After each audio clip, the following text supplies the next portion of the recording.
Council, and welcome to those who are joining us online. As you'll be aware, this was due to take place at the racecourse. However, due to the ongoing concerns around the Omicron variant and the COVID-19 virus, the decision has been taken in consultation with group leaders to hold the meeting remotely on Zoom in order to avoid any unnecessary additional risk of spreading virus, which means that all decisions made by the Council this evening will technically be subject to confirmation by the Chief Operating Officer under his emergency powers. The meeting is being webcast, so the residents and other members of the public have the chance to see it either live or hear it on demand later if they so wish. You all have received a briefing note from the webcast manager, so I ask you to refer to that for guidance on the conduct of the remote meeting. And as at our previous remote meetings, no officers will be on camera unless they need to speak specifically, although there are several officers who are with us in the meeting this evening. This helps to manage the public view more effectively, given the rather large number of people attending the meeting. As I say, it is the season of goodwill, so I would remind everyone to continue to behave respectfully, appropriately, and whilst on camera, especially to do that. I'd also like us to have a good and productive debate this evening with as many members contributing as is possible. I'd like to remind members at this stage the guillotine will fall 3 hours and 40 minutes after the start of the meeting, and that a break, we will be taking a break, or any necessary adjournments are not included in that time. As I say, I intend to have a break at an appropriate point in the meeting and anticipate that will be for about 15 minutes. Again, please refer to your briefing notes for instructions during the break. But I just underline, we'd like you to keep your camera on and your sound switched off at that point.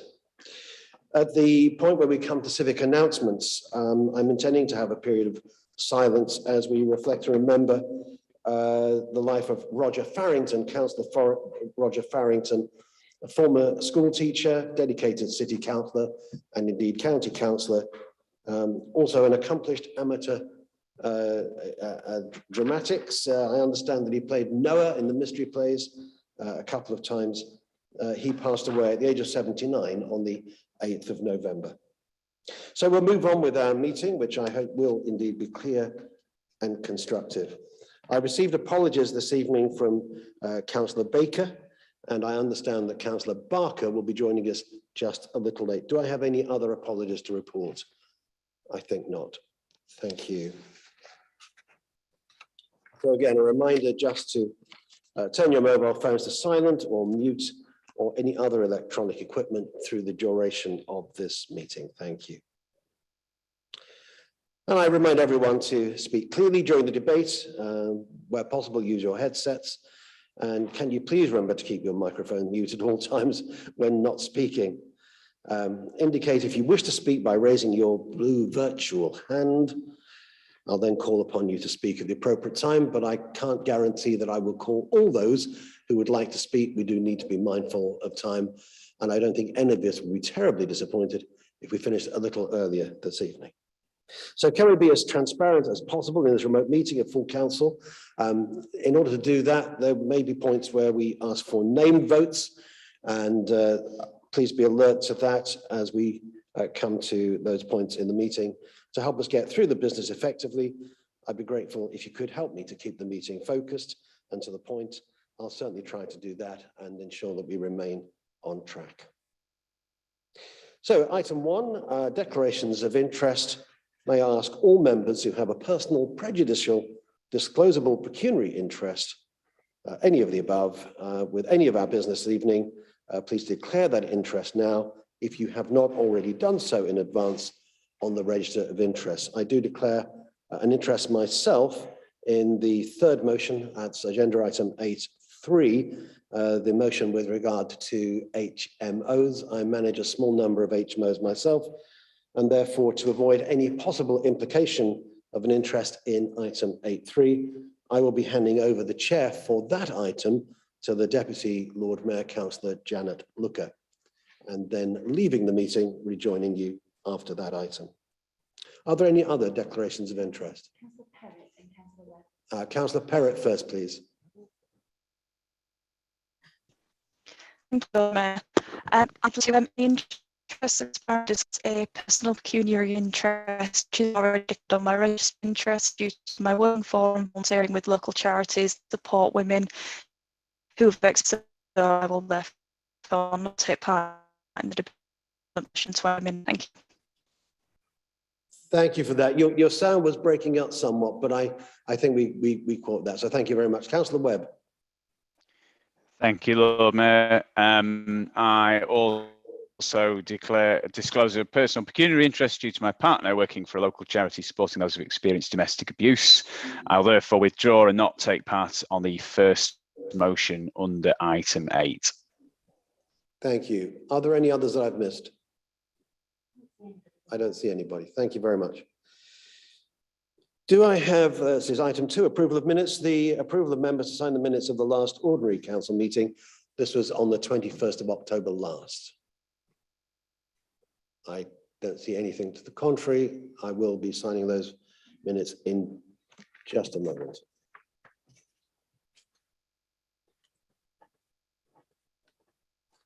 Thank you. And so we come to the civic announcements. As I say, I'm going to begin with a minute's silence as we just remember and give thanks for the life and contribution of Roger Farrington. We'll be quiet together.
Thank you, members. Other civic announcements, you won't be surprised that with recent events and concerns, a number of things are not happening in the usual way. And I'm going to mention just two. Firstly, to mention the Christmas cheer event. You'll be familiar that for many years, this has normally happened in the assembly rooms. That won't be happening this year. Bringing together people in that space clearly is not advisable. But rather than doing nothing, the Civic Party will be celebrating Christmas cheer in a slightly different way. We've invited residents who are over the age of 65 to apply for a small hamper. And we've had a large number of applications for that. We will be delivering hampers. Unfortunately, not as many as the interest, but a good number of hampers will be delivered in the run-up to Christmas. And I recognize the help of local businesses and not least the carol concert at the Barbican recently, which has helped with the funding and made this possible. I'd also just mention that the annual civic carols on the steps of the Mansion House, which I had looked forward to, with the Salvation Army Band, like so many things, will not be happening. I'm advised that we could postpone that until April, but I'm not sure it would work in quite the same way. We've had a number of opportunities to welcome international delegations, and I'm going to mention two. It was a great privilege to welcome a delegation from the Ukraine, from the city of Lviv, and also to welcome to York, and indeed to the National Railway Museum, a delegation from the German rail industry. But with that, I'm going to move on. And as we come to public participation, our public speakers this evening will be joining us remotely by phone. I will introduce each speaker in turn and invite them to speak. Once they've finished, each will have 3 minutes, of course. I'll ask them to hang up before I introduce the next speaker. Speakers cannot participate any further in the remote meeting, but they will, of course, be very welcome to continue watching the webcast if they would like to do so. We have 5 speakers this evening. Each will have a maximum of 3 minutes, as I say, to address us or to ask a question on a matter relevant to the city. So I'm going to invite our first speaker this evening, and that is Ian Craven, who would like to speak about Haxby Station. Ian,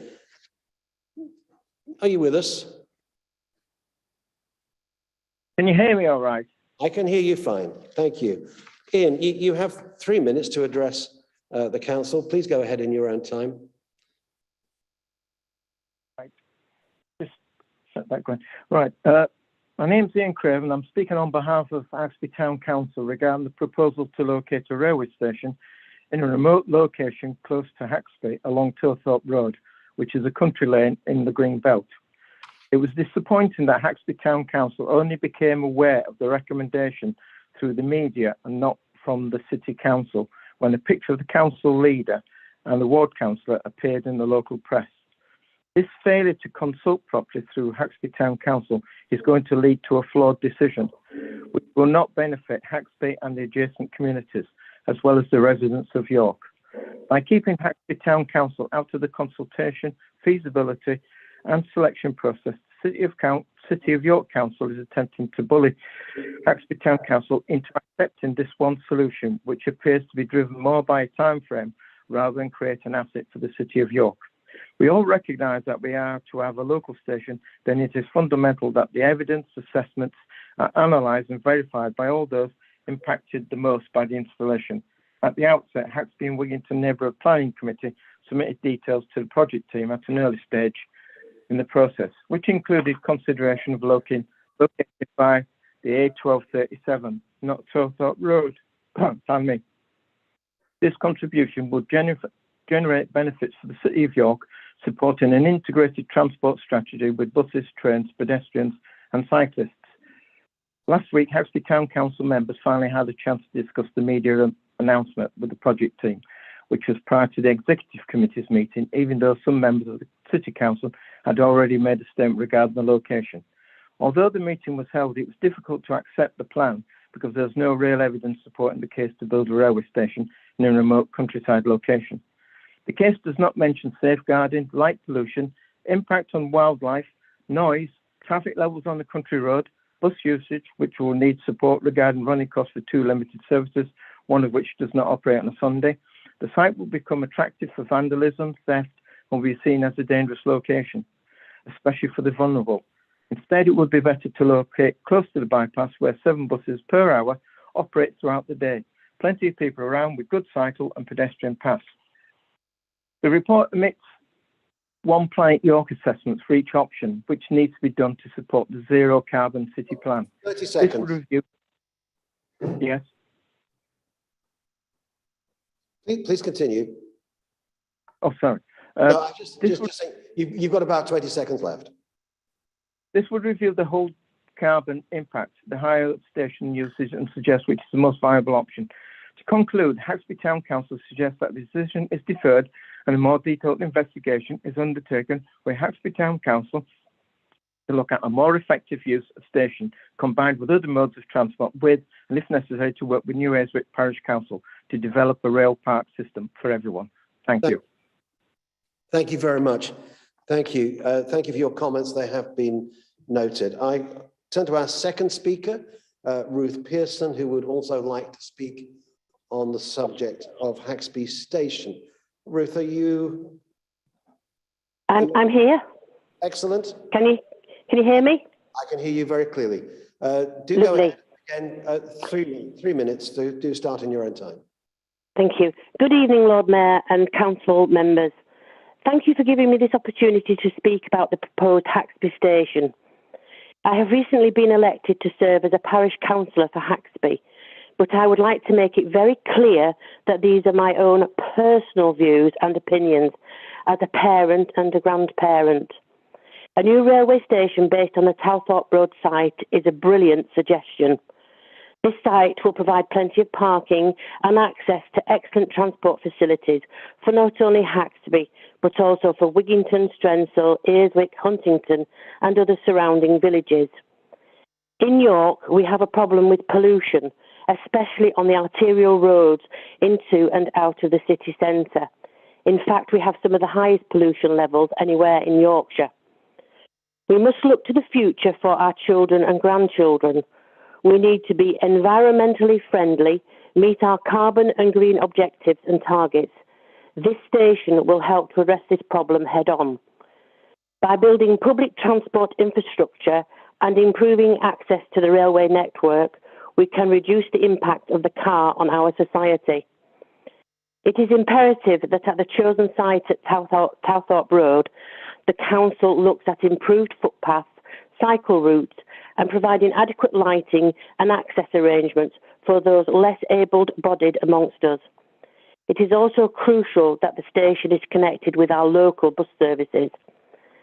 If services and facilities are linked together well, then people will use the service and it will be a momentous success for everyone concerned.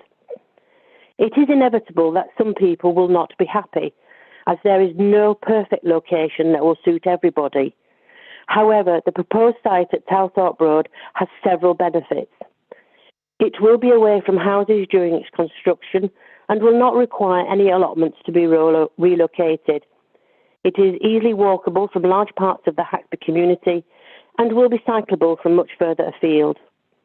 As a city and as a local parish, we need to plan for our future generations and tell them that we really did our best. We must grasp this once-in-a-lifetime opportunity to finally build this much-needed station on the Towthorpe Road site. 30 seconds. Thank you again for your time and for listening. Thank you very much. Thank you. Comments? Point of order, Lord Mayor. The speaker referred to their children. I believe that the speaker's children include the ward councillor who is promoting this particular location and this particular scheme. I believe that's the case. Did that not ought to have been declared, Lord Mayor? By the speaker? Yes, I believe so. She's a parish councillor, I believe. She's bound I am by a the parish code of councillor, yes. bound by the same code of conduct that we are. Is my son. Yeah, I think it's really I'm sorry, important that Yes. the code of conduct is quite clear that we all need to declare these sorts of interests. I think it really is important for transparency that we do declare them. Yeah, but I have declared that these are my views and not the views of my parish council, that my views. I made that very, very clear. And she did say she was speaking in a personal capacity. She said she was speaking in a personal capacity, not as a councillor. And reference to children, one of whom is the ward councillor promoting the scheme. I said as a parent and a grandparent, yes. Yeah. Right. Thank you. I think we've dealt with that. Am I in trouble, therefore? Have I breached? As far as I'm aware, public speakers are not required to declare interest, but we move on. We have another public speaker. Parish councillors are, I believe. Our third public speaker is Evie Jewett. Evie, are you there? I am, yes. Good. And I understand you'd like to speak on the motion one, the first motion, ending violence against women and girls on behalf of IDAS. That's right. Great. 3 minutes. Okay, thank you. And thank you for giving me the opportunity to speak this evening. So my name's Evie Duarte, and I'm the Regional Manager for IDAS in North Yorkshire. IDAS stands for Independent Domestic Abuse Services. We're the largest specialist charity in Yorkshire providing support for victims and survivors of domestic abuse and sexual violence.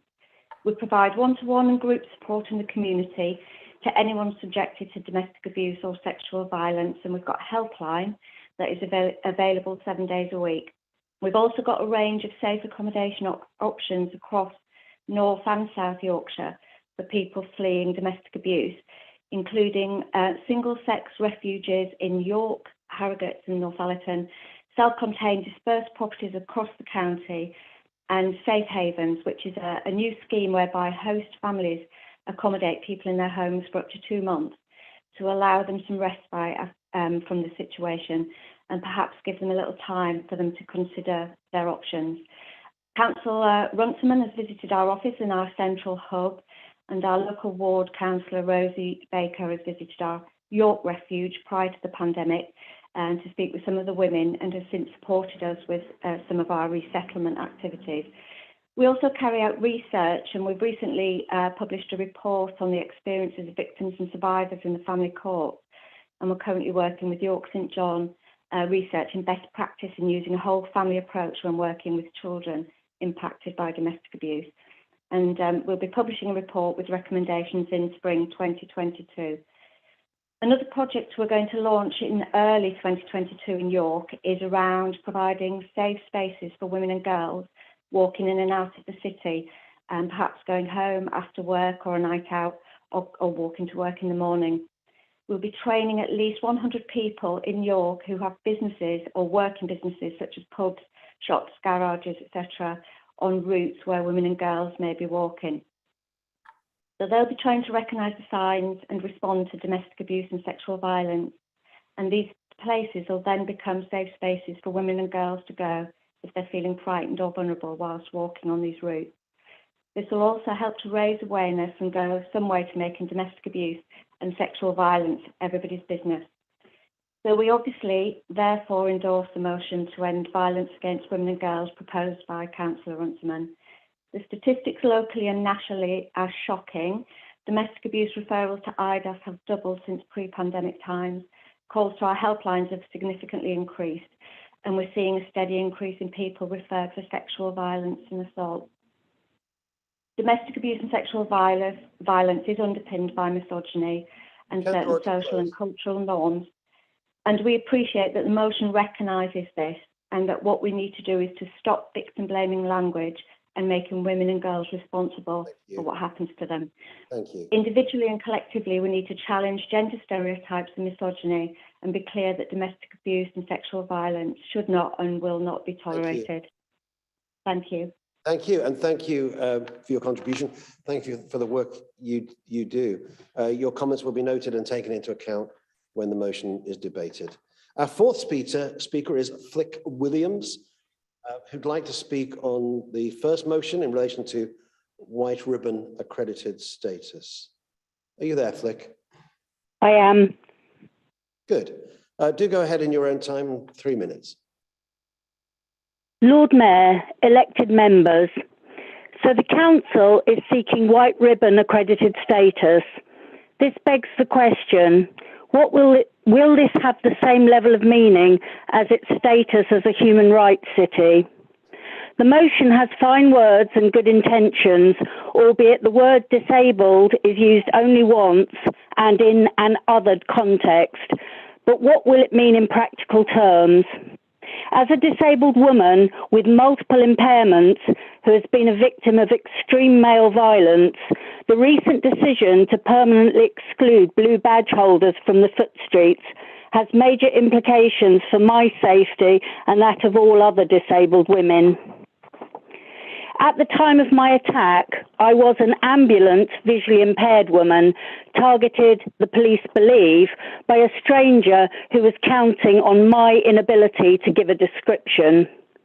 Now I have mobility impairments also and can walk only a few yards. I have neither fight nor flight as an option. My ability to use my blue badge to take a taxi close to my destination has been directly taken from me by this council's decision to permanently amend the TRO. So forgive me for asking, what exactly does this motion do for me and for other disabled women like me? Unfortunately, it appears as yet another example of the failure of joined-up working. Where is the strategic thinking? How do you propose to build the stated objectives into all decision-making processes? You have failed to understand the barriers to participation that you have erected for me as a disabled person. So why would I expect any recognition of the added layers of complexity posed by my being a disabled woman who has already been a victim of male violence?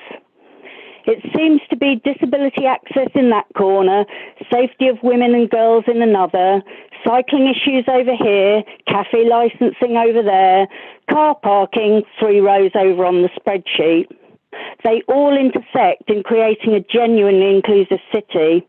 we can and must do better, or an ever-lengthening list of accreditations held by the city become pointless and mere badges of tokenism when the actions do not match the words. Thank you. Thank you very much. Your comments have been noted and will be taken into account when the motion is debated. Our fifth and final speaker, David Harborne, who'd like to speak, I understand, on item 11, the report of the chair of CCSMC. David. Yes, good evening, Lord Mayor. Can you hear me? I can indeed. Do go ahead, 3 minutes. Thank you very much. I too wish to touch on the blue badge issue, which will come up under item 11. In July this year, the council formally consulted on plans to make the York Traffic Management Amendment number 14/10 order 2021. This order would have the effect of, and I quote, revoking the exemption on vehicles which display a valid disabled person's badge from proceeding along Blake Street, Castlegate, Church Street, Colliergate, Goodram Gate between its junctions with Deangate and King's Square itself, Lendal, St Andrew Gate from the highway boundary line on the northeast side of Colliergate and northeast for 50 metres, and St Helens Square during the pedestrian period, which is defined as between 10:30 a.m. and 5 p.m. every day. Section 9 of the Local Authorities Traffic Orders Procedure, England and Wales Regulations 1996, states that the order-making authority, in this case, City of York Council, shall cause a public inquiry to be held before making an order to which paragraph 3 applies.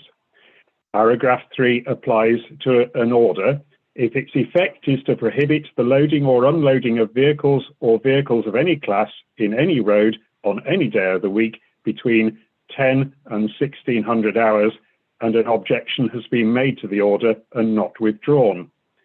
The proposed order does have the effect of prohibiting the loading or unloading of vehicles conveying blue badge holders across a large part of the city centre. Multiple objections were submitted in writing before the end of the consultation period and not withdrawn. Accordingly, the council has a legal duty to hold a public inquiry. My second point, the Scrutiny Committee was tasked with examining the proposed street closures at its meeting on the 8th of November. Members were sent reports extending to over 1,000 pages on the evening of 5th of November. This contravened the council's constitution, which requires papers to be circulated 5 clear days before meetings. As a result, the Scrutiny Committee was unable to discharge its functions either fully or effectively. In light of the facts I have just outlined, the decision then taken by the executive on 18th of November should be set aside pending a public inquiry. That concludes my remarks. Thank you, Lord Mayor. Thank you. Thank you for your contribution, and your comments are noted and will be taken into account. We have now concluded our public speakers. Thank you to all those who've joined us. As I said earlier, the public speakers are very welcome to continue watching through the live stream. Item 5 on our agenda, petitions. There are no petitions to be presented this evening, so we move on to item 6. And I invite the leader, Councillor Aston, to present his written report, and you'll find this on page 25 of the council papers. Councillor Aston. Thank you, Lord Mayor. It's good to see colleagues this evening, albeit virtually again, our last meeting of full council before the new year. Sadly, the fact that we're meeting via Zoom tonight is a reflection of the difficult situation we find ourselves in. As colleagues will already know, the situation continues to move at pace, and already since my report was published last week, we have seen the Omicron variant take grip, having already confirmed to be spreading via community transmission. The number of new COVID cases per 100,000 of the population has increased to 432.7 in York. That is roughly 913 new cases between the 6th and the 12th of December. Prior to the new national restrictions, the council launched a new winter campaign to help encourage everybody across the city to take additional measures to reduce the spread of the virus, including the wearing of masks indoors and in crowded places. As part of this, we've encouraged, together we have provided together York face masks to local businesses in order to encourage a greater take-up of mask wearing for those who can. We know that the coming months will be difficult and a challenging period for our health services, key workers, businesses, council staff and many residents. And I'd like to reassure colleagues that we will do all that we can to support the city through this. And I know our public health team and more widely, all council staff will continue to support our local communities and the vaccine booster programme. I would just say that given that the government have rarely pre-communicated any announcements to health partners or local authorities, we could see much change between now and the new year. But as soon as we are informed, we'll ensure that that is communicated to councillors, partners and residents. Moving on from the pandemic, but staying on health, colleagues will have heard me previously speak about the integration of health and social care services, which has continued to develop since our last meeting of council. I and colleagues have written to outline our clear views that York must have direct accountability to the integrated care system. It is essential for our local health services that York retains a clear voice in the new health system and is able to directly influence budgets and decisions that relate to our communities.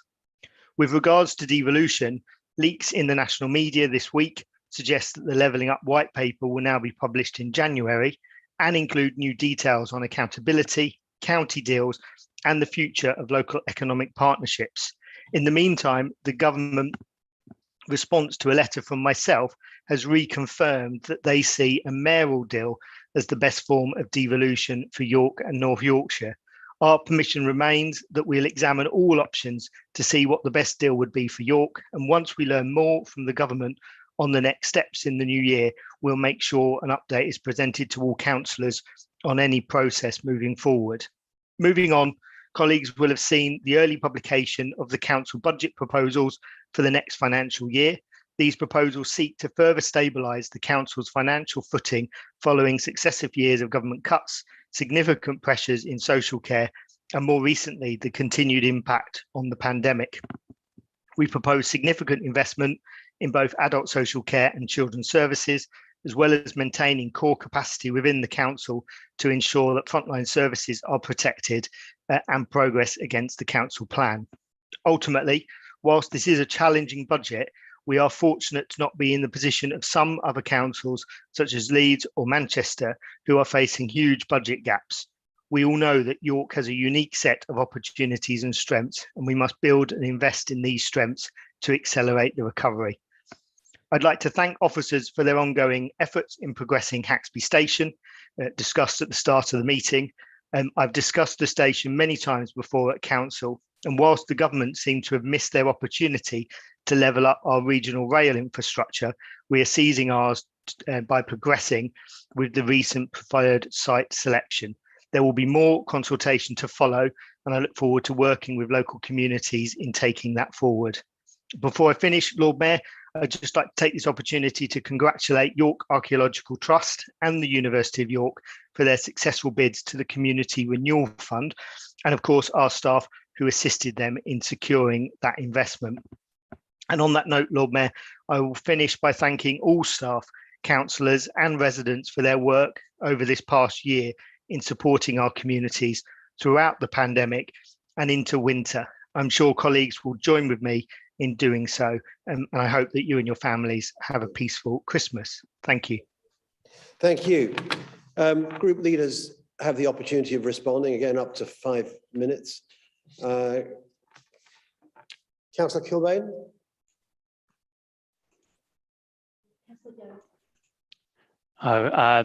Thank you, Lord Mayor, and thank you to the leader for his report, the contents of which are duly noted. And I'm tempted to leave it there because there's next to nothing in it. Once again, we have a report that lacks vision, hope or aspiration. It's just a summary of executive decisions already taken, contains no discernible plan or strategy or joined up thinking, linking them together. The report of an administration that's run out of ideas and a leader with little to say. So what does the report reveal? Well, it shows the leader's learned from his time spent with the Greens, finessing the art of taking credit for other people's work. Over £500,000 gained from the Community Wealth Fund. Well, congratulations to York Archaeological Trust and the University of York. I'm sure they'll spend the money wisely. We did help a bit, and Willow House was made available. Great. Just a shame the political will was not there to make our empty care homes available for homeless York residents or welcoming Afghan refugees. The government-funded Christmas holiday activities are welcome. Hats off and big thanks to York Theatre Royal, York City Knights Rugby and York City Football Clubs. And thanks to the leader for drawing their good works to our attention. The business voucher scheme, great. You're redistributing government grants as you should and not using them to plug holes in the finances. Brilliant. Well done. I see that you've also learned from the Greens, or maybe they learnt it from you, the art of pretending you're not doing things that you really are doing if they may be difficult or potentially unpopular. Your manoeuvring around the local plan exemplifies this approach. Clearly, it is once again being set up to fail. Following the inspector's previous scathing assessments of your efforts, how you must crave the intervention of the Secretary of State to make your Greenbelt decisions for you, so that you can get the housing we need while saying, it was nothing to do with me, Gov. Absolute abrogation of leadership and responsibility, which can be seen from the top all the way through to the reputationally damaging and potentially costly behaviour of the Lib Dem Chair of Planning. Similarly, no mention of the hurt and upset this administration has caused to thousands of residents, as we heard tonight, by effectively barring many from the city centre, nor the opprobrium that that decision continues to heap upon York from well-respected local and national equality campaigners and human rights organisations. That bewildering decision remains a stain on the reputation and human rights status of the city, one that we intend to remove when we come to power. The budget is a tough one, but then it always is under Tory or Tory Lib Dem coalition governments. For those members of the public watching, I will take this opportunity to cut through some of the spin and explain the investment to which Councillor Aston refers is actually just the funding needed to ensure services stand still due to increased costs. What extra services York residents will actually see for this so-called investment is unclear, given a majority will simply be absorbed through price hikes. Then there's the bit you don't see in the press statements, over £2 million cut out of adult social care. You'll see euphemistic lines like review nursing care packages for the learning disabled to bring in line with our statistical neighbours. That means cuts, big cuts to core services supporting those who need it. But credit where it's due, you've been upfront and honest about the funding stripped out of carbon reduction, the lack of financial support equally matching the lack of political ambition to tackle climate change. The leader report talks of his frustration with the government's lack of coherent and joined up strategy over rail. Has he had an irony bypass, or does he genuinely not see how lacking in joined up thinking the Haxby station plans are? Of course we welcome a new train station, but can he tell us what its primary purpose is? Is it for the residents of Haxby and Wigington? Do we expect them to drive to the station? Is it a park and rail for the northern villagers? What about people in New Earswick? Where are the transport needs and carbon assessments? Where's the vision for a 21st century transport network? As ever lacking. And then there's the conceit of the leader's efforts to credit the Haxby Wards councillors for their work on the project.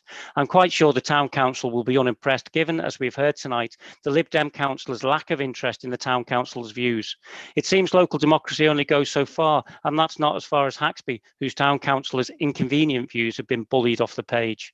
And finally, housing. Missing are the administration's plans to add exactly zero net housing to our current stock by the time we replace them in 23. Instead, we have the symbolism of UN designation, baubles for ruling councillors to impress their friends. But it won't impress our current 7,000 plus tenants, hundreds of whom are living in conditions in York Council homes that are not fit for decent habitation. Well, the letter you sent out to all tenants pretty well summed it up. A failing service in special measures under this administration. Tenants beside themselves with upset, and let's be very clear about this, more often than not due to problems that existed pre-COVID and even pre-Brexit. The record shows that our housing stock has deteriorated for the last 6 years, but never mind, you've got a bauble to show your friends. It's the kind of thing that's difficult to put to one side at Christmas and at any other time, and I really feel for those tenants this Christmas and probably the next. Talking of baubles, it would be remiss of me to depart without saying a big thanks and happy Christmas to all our wonderful staff who've worked so hard for the city this past year in very difficult circumstances. Thanks and all the best to all of you. Thank you. Councillor Doughty. Thank you, Lord Mayor. The battle with COVID sadly goes on, and we're set to see a huge vaccination effort in York, where once again I would pay particular tribute to all the volunteers who work so hard. Councillor Aston said he wants more guidance from the government, which is an honest admission of his lack of leadership. I would offer him one piece of advice. The hundreds of free masks he says the council will provide looks an underwhelming number, to say the least. As ever, I must make my comments on what is in the report rather than the big issues for the city which are missed out. At 8 pages, it's even longer than a council motion, but there are still so many issues not covered. One would think there would be something on the Northern Ring Road dualling, but there's nothing. However hard it is for the leader and his coalition partners to agree and for them to discuss the Ring Road without the idea of making life easier for car drivers, Councillor de Gaulle becomes mute, and the leader is silent in the hope the Greens soak up all the blame. But no, Councillor Aston, this is the Lib Dems' watch. They are both mute too on the ability for blue badge holders to have fair access to the city centre. These are huge issues for the city, its residents and visitors. Plans by the administration look a farce and look set to cause long-standing reputational damage to the city. There can be few more important issues faced by the council than the integration of health and social care, but I really do fear this administration cannot tackle any tricky, serious issue. We need vastly more than one member briefing and the Lib Dems trying to make it a rerun of devolution. People simply want the best health outcomes. If we can do that by better working with the next door council, then that must be welcomed with shared expertise rather than an obsession that every decision is made in the CYC geographical boundaries. Levelling up is continuing to progress well for the government on a scale not seen before, whether in transport, infrastructure, or the likes of civil service jobs being moved to the north, the evidence is clear. Councillor Aston says he's awaiting the Levelling Up Bill's publication and uses one of his favourite phrases that will look to secure the best deal for York. The lack of Lib Dem action on what they would do nationally and the proof that given the chance when in government, they would do nothing are predictable, but his inability to even say what he would do is embarrassing. This surely lends itself well to Lib Dem petitions and writing letters to others like the motions, including tonight, are wasted on. Or is it merely waiting for what the government does and then he will say the Lib Dems would have gone further? There are vast numbers of failures of this administration, but few will sum up their going nowhere quite as vast cost as much as the local plan. Well, apart perhaps from Councillor de Gaugle's transport strategy. We're told there will be examinations in 2022 as the process continues. This is as light as it is possible to be, and nearly 3/4 of the way through the council term. How would Councillor Aston detail the tangible progress made? Sadly, all know there are fundamental disagreements and a lack of understanding of issues flagged by the inspectors, and the local plan is therefore in the too difficult box and will be kicked beyond the 2023 local elections. Boris Johnson will no doubt be flattered by the budget. The budget is apparently based on his slogan.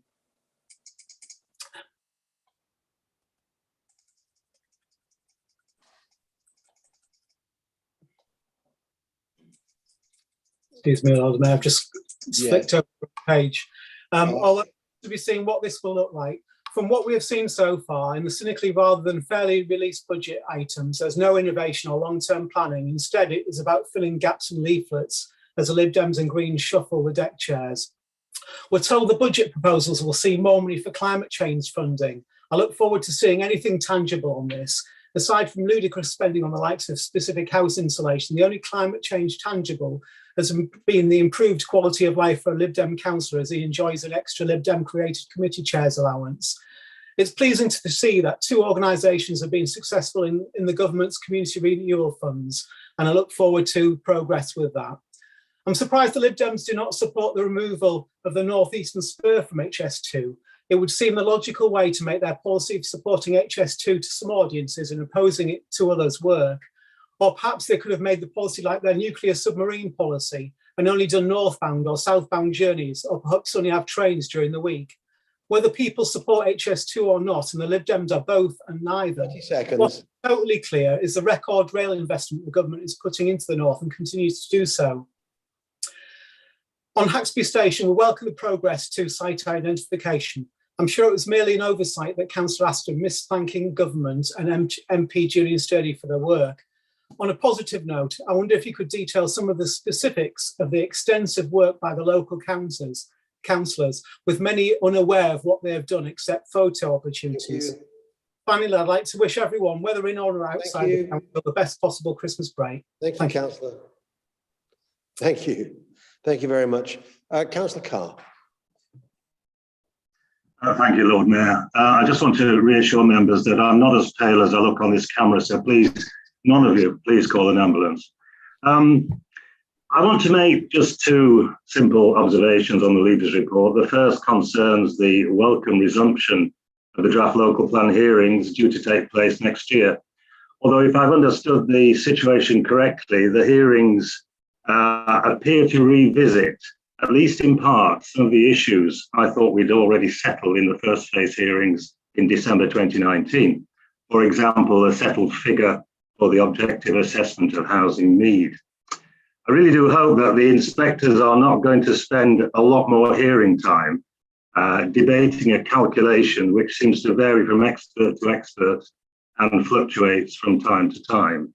To call it an objective housing assessment really does stretch the meaning of the word objective.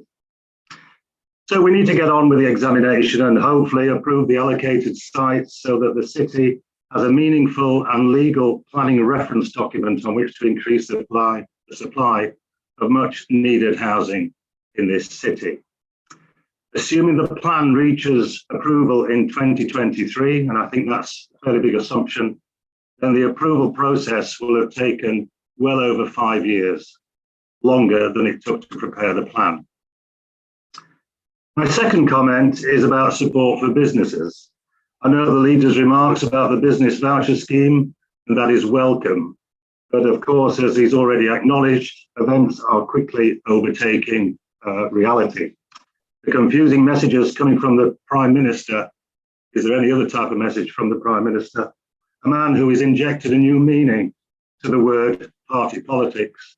The confusing messages in response to the Omicron variant are likely to have a catastrophic effect on the hospitality sector in this city, a large part of our city economy.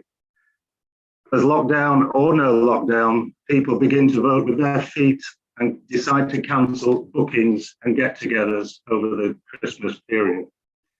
I would therefore hope that in the absence of any news from government on help for businesses, the executive will press the case to government for increased financial assistance, particularly for the hospitality sector in this city. Like the other two speakers and like the leader himself, I wish everyone a peaceful Christmas and a successful New Year. Thank you. Thank you, Councillor Carr. Councillor Aspin, do you want to say anything in reply? Thank you, Lord Mayor. Just a few things. To Councillor Kilbane, I note your comments in return, but you then did go on and speak for a little while longer.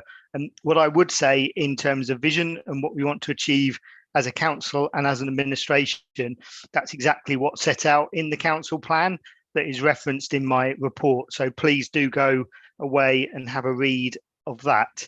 And I'm really pleased that some of the things that you talk about actually acknowledge the hard work that is being done, whether that be by officers, by the administration or by partners in the city. Some of the things you mentioned, Haxby Station, the Community Renewal Fund, the Business Voucher Scheme, and much of the work by community and business partners during the pandemic are just a few of those, as is the work that I know community partners and the community and voluntary sector are doing to welcome Afghan refugees in the city now and into the new year. And I really would prefer that you worked with us and made sure that we did as good a job as we can in that programme, rather than trying to find differences all of the time. The budget proposals do put forward significant investment into adult social care and children's social care overall, but I absolutely acknowledge across local government that challenging financial position that we find ourselves in, and I'd be very happy to again work with you locally and nationally to make those points. In terms of your political comments and future elections, I'll just say, let's see how well Labour do in the North Shropshire by-election this evening, and then I'd be happy to talk to you more about that point. To Councillor Doughty, welcome your points about volunteers and the NHS vaccination programme. Pleased again that you mentioned the progress that we've made on the York House Ring Road and ensuring both those roundabout improvements and dualling are progressed. And it's really important that after decades of the Conservatives giving us the situation that we're now in, we're the ones progressing that to resolution. I think you've misunderstood, Councillor Doughty, my points about health and social care integration. More than happy to talk to you in more detail outside of the meeting, but it is important in what is, even if the government are not saying it, huge reforms in terms of the way that the NHS and health and social care operate, that we get that right. It's an opportunity for residents, but equally, if we get that wrong, we won't have the influence over some of those local services and prevention services that are going to be absolutely vital into the future. Pleased to see no photos of Christmas parties with Councillor Doughty in, unlike the government. And that's the point that I'm making about the need for consistent and clear advice from the government moving forward. To Councillor Carr, agree with your comments on the local plan. Planning inspectors are reviewing the information that has been provided to them, and we expect to be issued with a raft of questions soon that will give council officers a much better feel for how the February hearing sessions will go. But the fact that that February hearing is scheduled, the fact that we've got this local plan, which, as you say, has been an arduous process to this point, the furthest point forward, is good news. And as you say, it's important to get it to those hearings and then get it adopted for the city. Equally agree with you on the need for support for businesses. I'm quite happy to ask for a further report to come through to executive in the new year, given where we're now at with the pandemic, about support for communities, businesses and volunteers, so that we can take stock of that situation. Thank you, Lord Mayor. Thank you. Now, there is an opportunity in a moment for members to ask their own questions of the leader in regard to that report. I would find it helpful if those who have questions could indicate early, in order that I can then try to guide us through this. Thank you, that is helpful. If you can make a note of.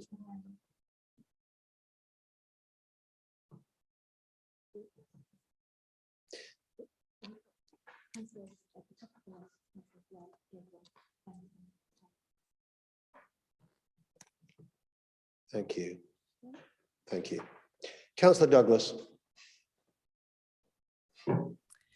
Thank you, Lord Mayor.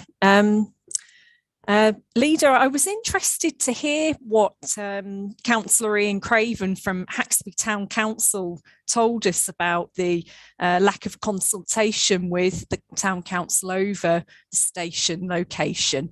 Is what he says true, and that the Town Council weren't consulted? Thank you.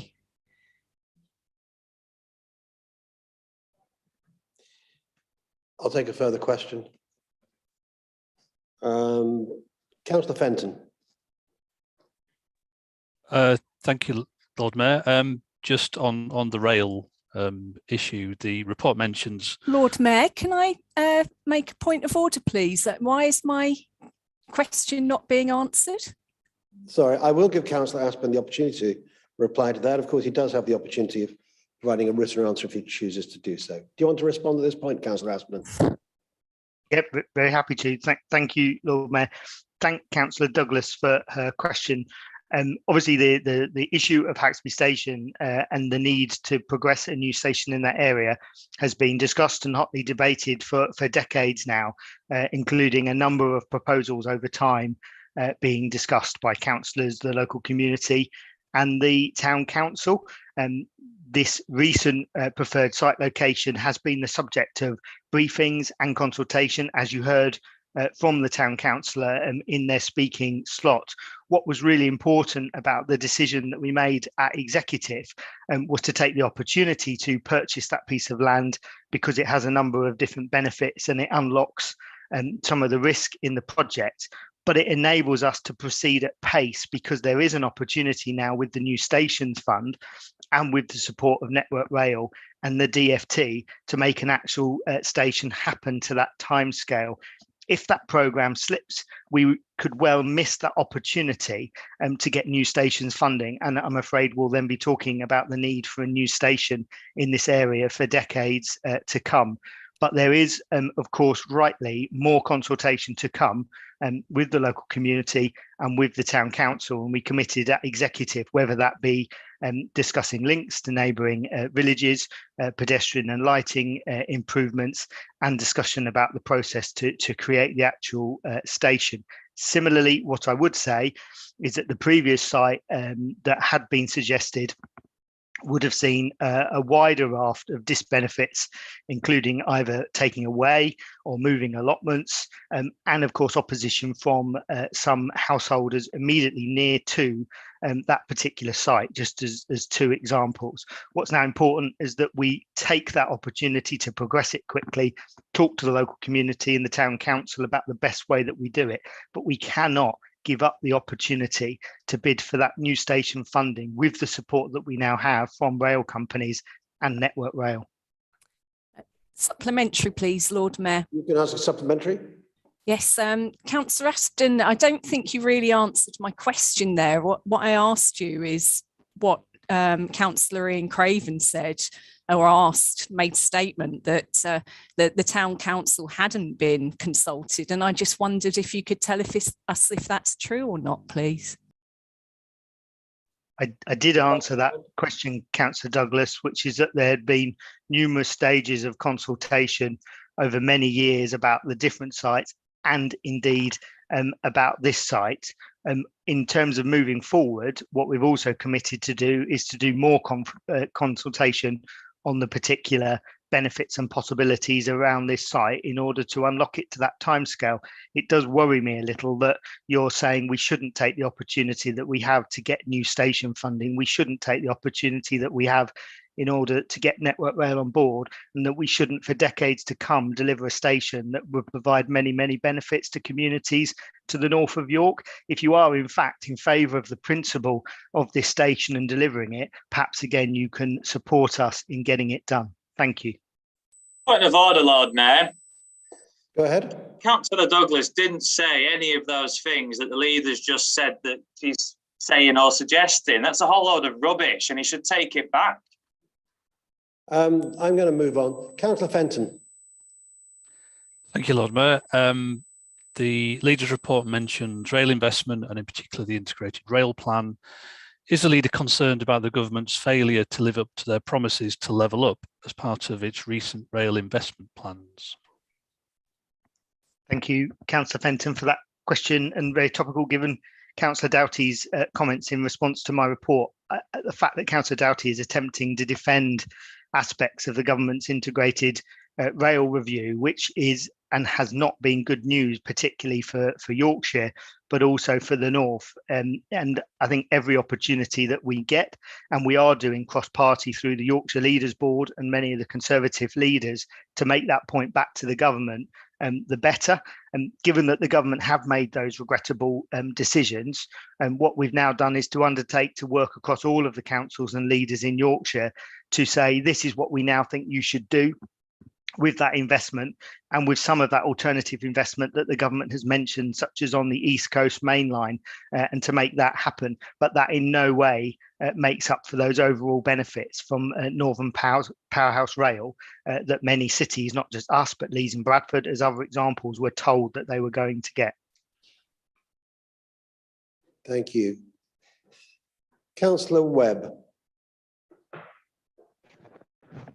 Thank you. Councillor Ashton, last council, a couple of months ago, a motion was passed unanimously. And the thrust of this motion was to support people's rights to food. And you've mentioned the HAF programme in your report. Given the Lib Dem and Green administration's woeful actions on human rights recently, I thought this might be a priority. Could you tell Council here and now which member of the executive you have selected to be our Rights to Food champion and why, please? Thank you, Councillor Webb. I cannot give you the answer as to which member of the executive will be the Right to Food champion, as we'll need to discuss that amongst colleagues and in response to that motion. But I'm very happy to make sure that a report is brought forward and in advance of that, I write to you after this meeting. Supplementary, Lord Mayor. Go ahead. Councillor Ashton, you've had 2 months to choose someone. Is this, quite frankly, because either you just didn't really care that much, or you haven't managed to find anyone who'd be up to the task in your executive?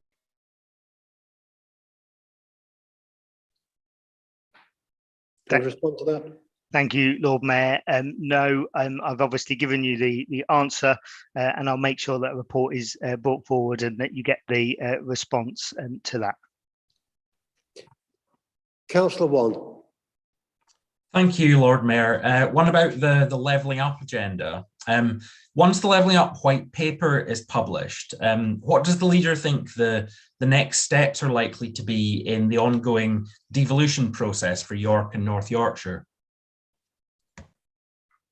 Thank you very much. As mentioned in my report, there are many leaks at the moment about what might be in the levelling up white paper, and all councils are trying to understand exactly what is on offer in terms of county deals, enhanced accountability, and mayoral combined authorities.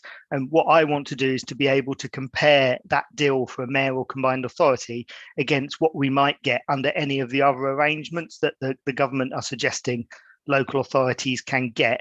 And we're hopeful that we'll get a lot more detail when that actual white paper is published.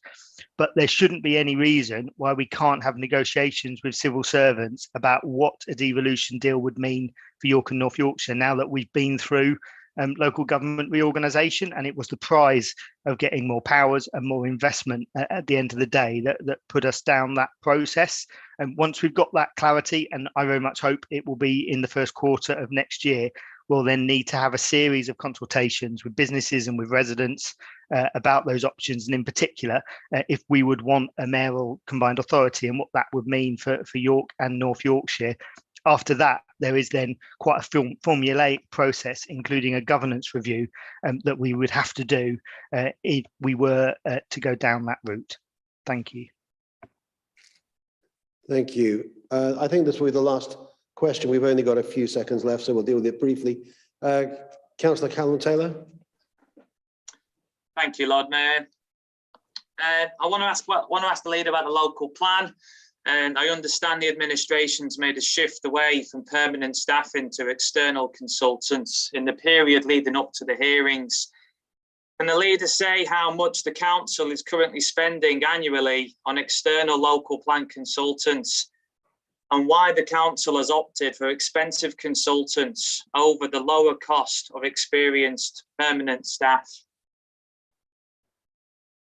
Thank you. Do you want to respond? We will be running out of time with this, but do respond. Thank you, Lord Mayor. I know that Councillor Eyre responded to Councillor Corbane at the executive on this topic, and his confidence in the local plan team that we have and their ability now to take us through to those hearings in February. I'm more than happy on the specific financial spends to get that answer to Councillor Taylor outside of the meeting. Thank you. Thank you. So I now invite Councillor Ashton to move the recommendation of the executive to council from the executive meeting on the 18th of November last, as contained in the minutes at page 33 of our council papers. Thank you, Lord Mayor. Moved. Do I have a seconder? Formally, Lord Mayor. Councillor Duhon, thank you. I now invite debate on the recommendation. Please indicate if you wish to speak. Thank you. I don't see any. Therefore, I hardly need to give you an opportunity to reply, Councillor Ashton. So I now take a name vote on the recommendation, and this is the first time this evening we have a name vote. I'm going to ask Dawn if she... Point of order, Lord Mayor. Go ahead. What is the purpose of taking this vote? This is a non-decision making meeting. Any decisions have to be made by the Chief Operating Officer. They do indeed, but we're making recommendations to the Chief Operating Officer. If you're wanting to vote for, against or abstain, please indicate. Dawn will just take us through that. Okay, councillors, please indicate when I call your name as the Lord Mayor has requested. Councillor Ashton. For. Councillor Eyre. For. Councillor Barker. 4. Councillor Barnes. 4. Councillor Carr. 4. Councillor Craghill. 4.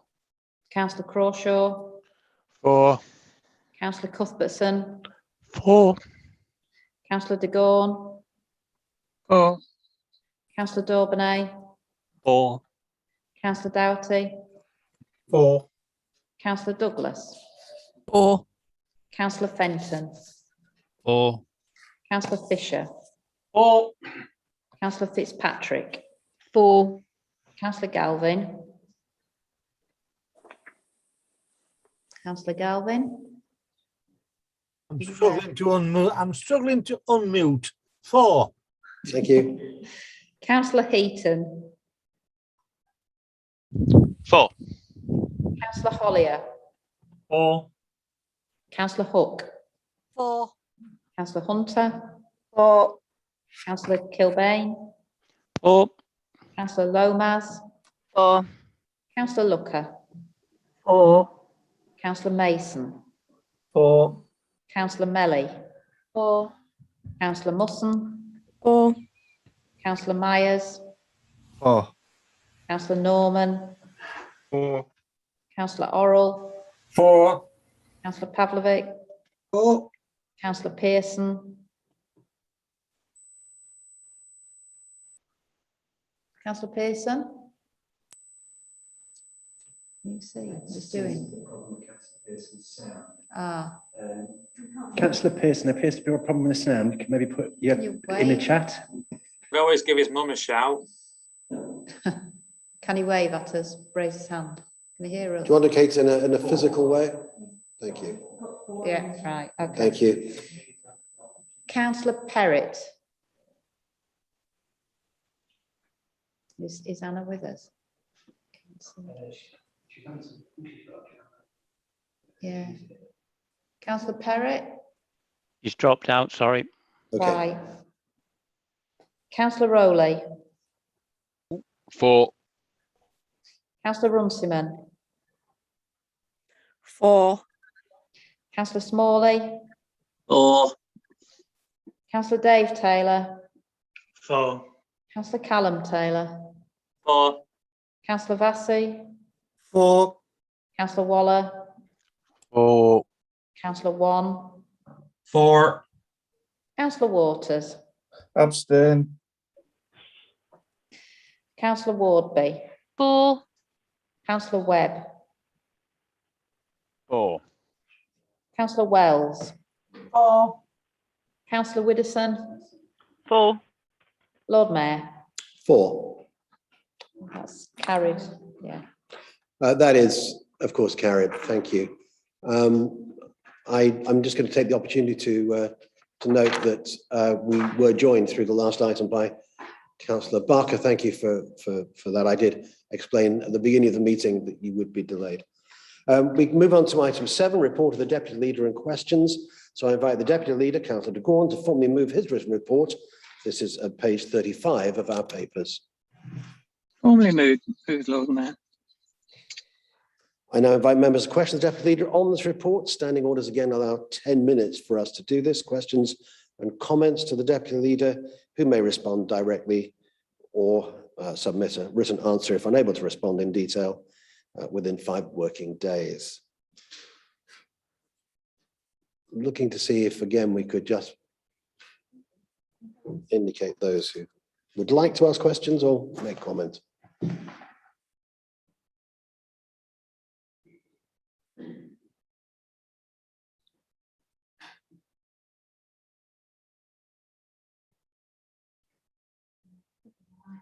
Yeah, Councillor Crawshaw. Thank you, Lord Mayor. Councillor de Gorn, 2 years ago at this meeting, December 2019, Council passed a motion to remove non-essential vehicles from the city centre by 2023. Could you tell me what you've done to move that forward and where we are up to with that at the moment? Thank you for that question, Councillor Crawshaw. obviously, December 2019, as you say, there was that motion. Immediately after that motion was passed, we had floods affecting the city centre, and not very long after that, we had a COVID epidemic with a lockdown, which you may recall was something which impacted significantly on the capacity of the council to operate its normal functions. As you're aware, we went through the first lockdown of going into sort of fairly rapidly having to put in place functions such as we're on today for meetings to be able to make decisions and to move forward the operation. We did fairly quickly after that then move to a situation where we were responding to the needs of the city to come out of lockdown, to re-establish the economic life of the city centre. And as you will be aware, our highways officers were significantly involved in work to ensure that pavement cafes could operate, that the city centre arrangements were changed to accommodate that, and the whole process which you will be aware of discussing the future arrangements for the city centre were then put underway. In the interim, there have been a number of decisions which were in response to the government funding. So the Active Travel Fund provided us the opportunity to identify improvements that we could make for pedestrians accessing the city centre, cycle routes, and so forth. The first one of those has actually now gone in place in the city centre, which you'll probably be aware of as a trial scheme for Navigation Road, which is perhaps the first step in terms of removing unwanted through traffic while maintaining access to premises for all residents and businesses. So that may be seen as one small step on that pathway, but the main means of delivering a step change in terms of our transport strategy will be through the development of a new local transport plan, which, as you'll be aware, we have scheduled to take place in the near future, alongside the policy, the strategy for a carbon reduction and the long-term economic strategy to help us to recover from the pandemic. So I apologise for the long answer, but it is important to understand the context in which our decisions have been made since December 2019. Supplementary, Lord Mayor. Please ask your supplementary. Thank you, Lord Mayor. Councillor de Gon, does that mean you are saying that you've only actually succeeded in excluding essential vehicles from the city centre? Because that's what you seem to be saying in your answer, that the only progress you've made is excluding those vehicles which are essential from the city centre, which is the opposite of what was asked for in the motion that was passed, which was to reduce the number of non-essential vehicles in the city centre. I'll leave that. I think you've already made your mind up by the sound of things, but I can leave you to draw your own conclusions. Thank you. Councillor Mason. Thank you, Lord Mayor. Councillor de Gon, can you update us on what consultation you'll be doing with councillors as the active travel schemes in wards progress? Yes, certainly. I did acknowledge in my report the fact that the scheme programme can now move forward with project officers in post. That's something which I would have preferred to be much quicker, but we do have challenges post-COVID in terms of recruitment and resources, as you'll be aware. And now that those officers are in post, I'm very hopeful that we will be able to streamline implementation, as I have asked for ward councillors to have a heads up and be offered a briefing from the outset to help the design leads take account of local sensitivities that might need to be borne in mind before the scheme layout is prepared for public consultation. that means that officers can now move these forward on several fronts, as I've said, with the 5 project leads in post, so that we can see delivery on the ground during 2022. That means that those ward councillors who have been asking for details, I'm aware of some of them at the meeting today, will get contacted if they've not already been contacted, to give them the opportunity to input to that process and to see that progressing fairly quickly in the coming year. Thank you. Councillor Douglas. Thank you, Lord Mayor. Deputy Leader, I'd like to ask you about the local transport plan and where it's at the moment, because I've been looking at previous exec reports, and from May 2021, it tells us that the draft is now due. And also I've been looking at the agenda for economy and place scrutiny that's next week, and we're supposed to be getting an update about the local transport plan, and there's no written report, it's just a presentation. So it seems to me that we actually don't have much there. I'm just wondering if you can enlighten me, please. Well, as your colleague may well be able to tell you, we have been having regular cross-party briefings for progress on the LTP4. I noticed he's got his hand up to ask a question on, presumably on this.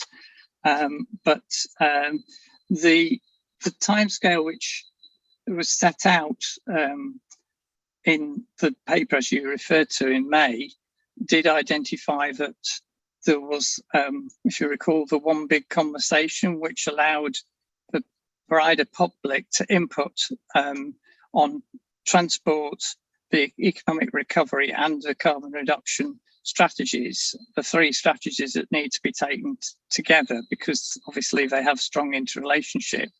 And that is certainly the sort of thing which, as I've said in my report, will be coming forward in the first half of 2022.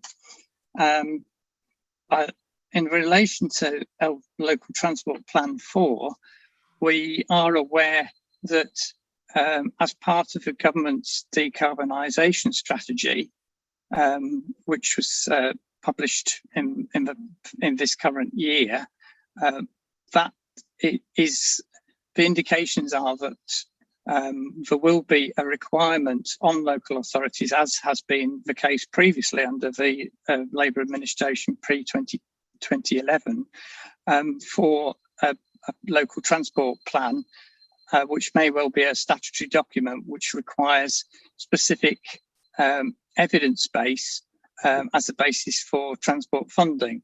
So my understanding is that that is coming forward in February, and the work that we're doing, and firstly in refreshing what has been done under LTP3 and looking at how that the indicators we adopted in LTP3 might relate to the future work, will help to inform the documents which will come forward from February onwards. But then, as I said in my report, those would be taken alongside the carbon reduction strategy and the economic recovery strategy, so that the 3 strategies work together as a coherent whole for the city going forward.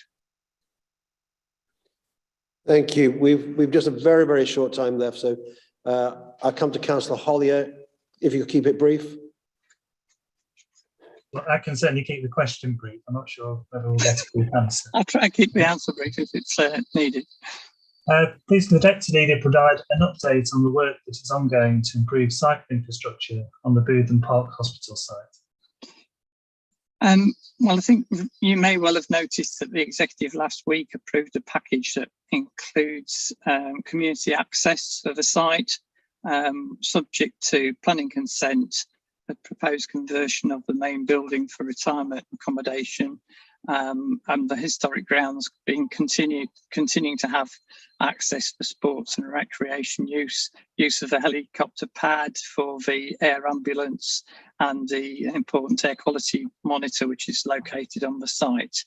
And as I've referenced in my report, I have actually had some further conversation today with officers to seek assurances that regardless of the planning application, in the short term, when the work which is due to take place for the signalised crossing of Bootham into the Bootham Hospital Park site, that we can ensure that there is a safe means of access for cyclists through the gates, which will then in due course be linked to a new segregated cycle route through the site and out to, I think it's called Bridge Lane at the far side of the site near the hospital. So once that is complete, there is just the ramp down to St Mary's car park, which is also due to be constructed in 2022, as soon as we can get the necessary utilities sorted out within that location, and that ramp will be put in place, which will complete the strategic cycle route through from the hospital to the station via Scarborough Bridge. So I think that's will be an important milestone in terms of our cycle infrastructure once that is complete.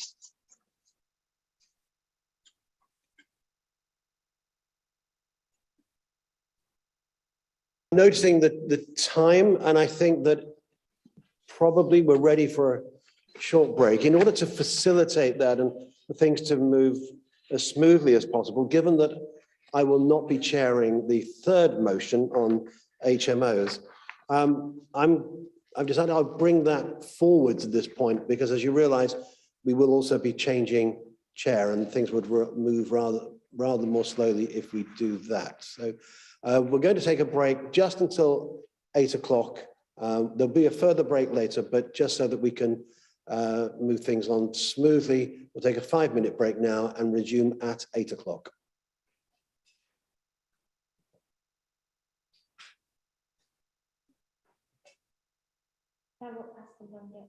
Yeah.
Muted.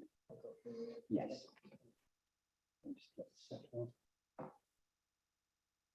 I think that's the thumbs up.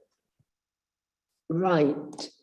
We are back in business, and may I say it is a pleasure to be sitting in the chair for this particular meeting. Please note, I am not Lord Mayor, so you call me chair. And can I say, before we start, I really do hope that substituting for the Lord Mayor for this event, I shall not bring the council into any form of disrepute.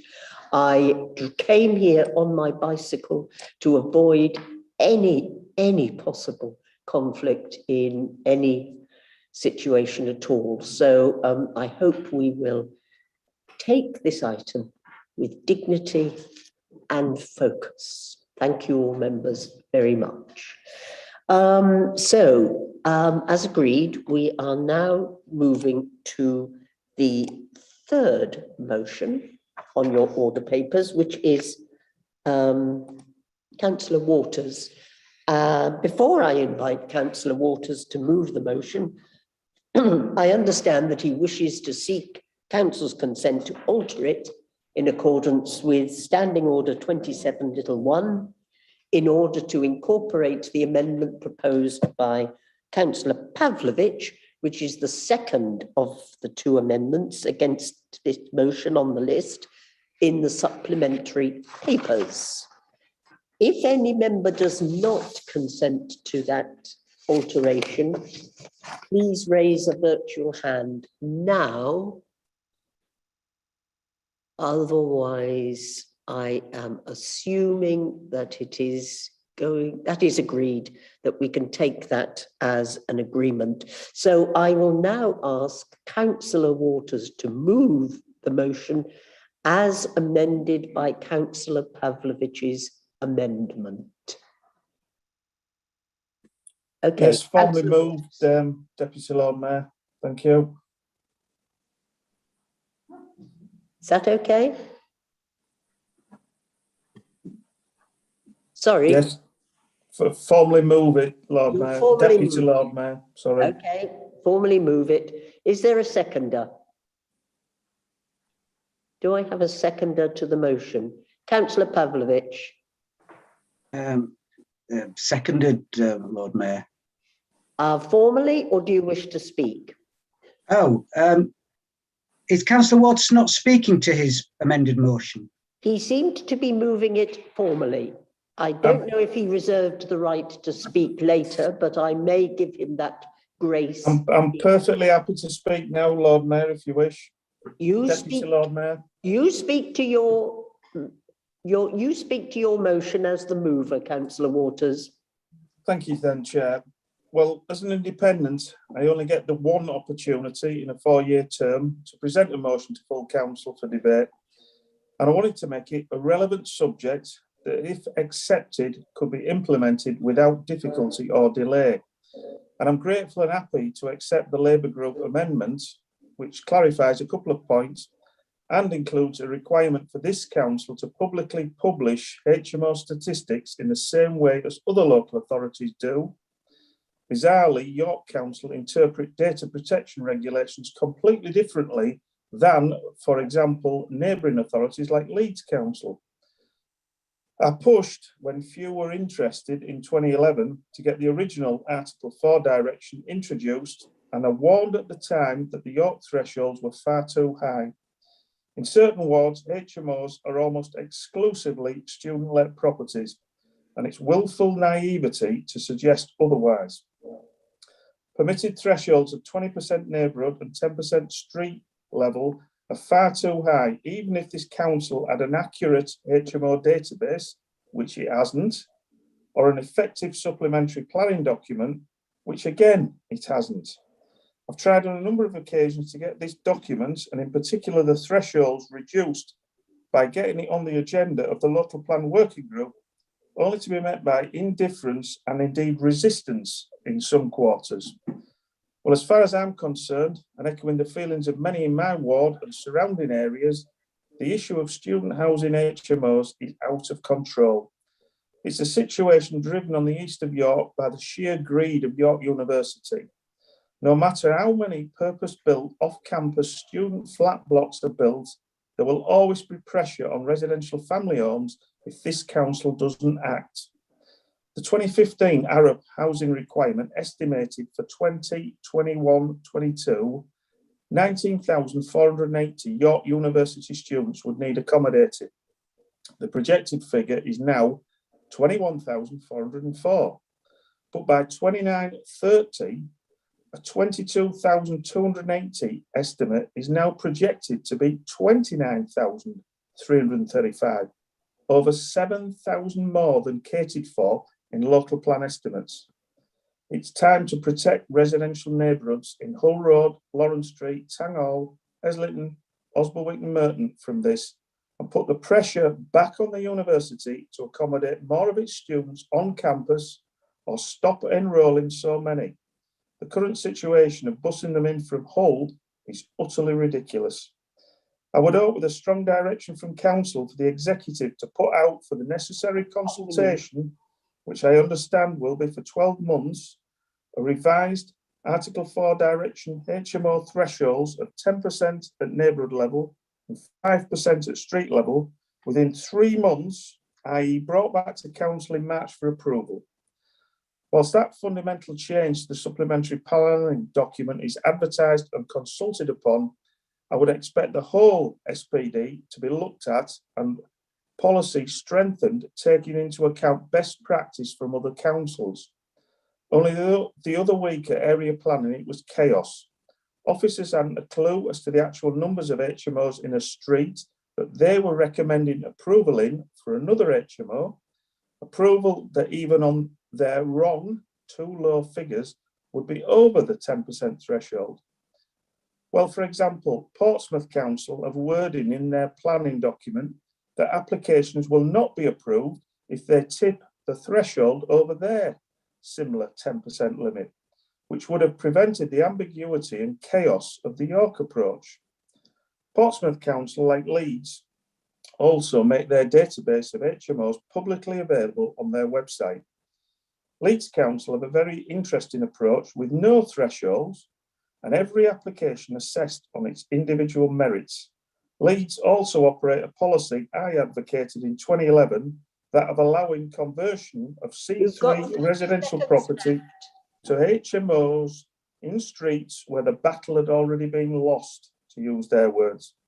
I can think of streets off Hull Road like Syward Street where this ought to apply.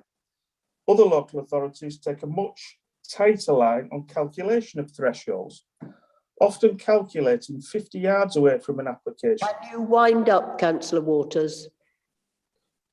20 seconds. Some even specifying that HMOs will not be approved if sandwiching a residential C3 home. There's much to learn from the policy implementation of other councils, but the first thing to do is to reduce the acceptable percentage threshold in York. Thank you, Deputy Lord Mayor. Thank you very much. Councillor Pavlovich, do you wish to speak to second the amendment, the motion? Thank you. Yeah, thank you, Chair. More than happy to do that. And I'd like to thank Council for accepting the Labour amendment into this motion. Although I and the Labour group rarely find ourselves in agreement with Councillor Waters, and indeed there were elements of his speech that I didn't agree with. On the issues of HMOs that his motion has presented, we feel it has merit. Our amendment, however, also recognises that for many people, to be able to live in this city means that renting in a HMO is their only viable option. The cost of rent in purpose-built student accommodation is out of reach for many working-class students, and there is insufficient campus accommodation for all the additional students requiring a place to live, and therefore, for them, a HMO is their only option. Our amendment also argues that HMO accommodation is absolutely vital to workers on low wages, for those in supported accommodation, possibly refugees, and as part of housing resettlement of the homeless. So we are certainly not saying that only family housing good, HMOs bad. There needs to be a healthy balance. However, problems arise in some areas of the city where this balance isn't maintained. Good relationships between particularly student HMOs, and their permanent neighbours are important. But on occasions, tensions can arise. It's why the Labour administration in 2012 brought in the citywide Article 4 direction, limiting the numbers of HMOs in an area to 20% in a neighbourhood and 10% at a street level. Our amendment also seeks to improve transparency and public confidence in the policy by making the information about neighbourhood and street levels of HMOs available to the public. This granular information will be accessible at street and neighbourhood level. And to improve public confidence that the council is monitoring and enforcing the thresholds, and to improve housing standards, we believe it's vital that all landlords of HMOs are licensed, and proposed this as long ago as 2017. Councillor Waters' motion argues that the threshold percentages should be lower than those imposed by the current Article 4. Our view is that the most appropriate way to assess this is the forward planning team through the supplementary planning document. We do not want to preempt their work or conclusions. If the work of forward planning determines a revision downwards could be recommended, this cannot be made retrospective, so many areas of many wards would see no improvement. But if those areas where thresholds haven't already been exceeded, then there may be benefits in a lower threshold. In opposing this amendment and in supporting this motion, the Labour Group recognises that HMOs are an important part of the housing mix of the city, but that they can also sometimes lead to the sort of imbalance in some neighbourhoods that Article 4 was brought in to address. And we believe now is the right time for a review. Thank you, Chair. I don't know if you realised, Councillor Pavlovich, we were frozen for nearly a minute. Oh, so you didn't hear my perfect speech, which I really thought I'd kept to 3 minutes, but obviously it could have been 5.5 minutes and you would never have known. I heard every word of it, Councillor Pavlovich. Yeah, we heard it all. Yeah, Yep, I heard it all. You heard it all as well. Cool. It depends, it's you. It may have been It was me. just you, Chair. I hope it's not going to affect how you vote. We lost our connection. We lost the connection. You're only all popping back. But if everybody else heard it, then it doesn't matter whether I heard it or not. So I will say that we have, we're fiddling with wires all over the place here. I think we've lost, we've seemed to, are we all right?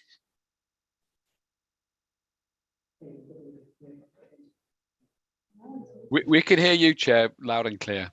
I can hear you. I heard you. It's just that lots of people's videos I think they're popping back.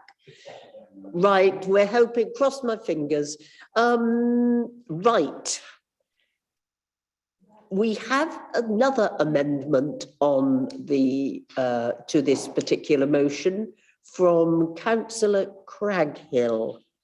I know she, in the light of the Labour amendment being accepted, she needed to slightly amend her formally printed amendment.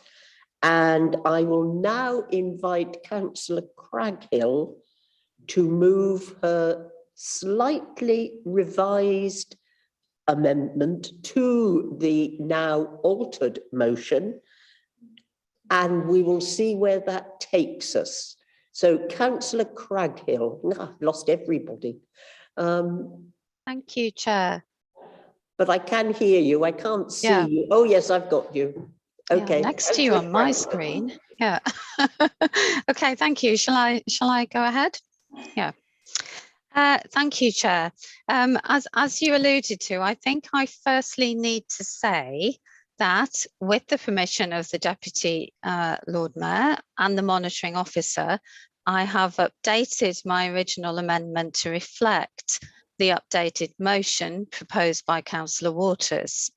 The new amendment has been shared with the Chair, with Democratic Services and with members.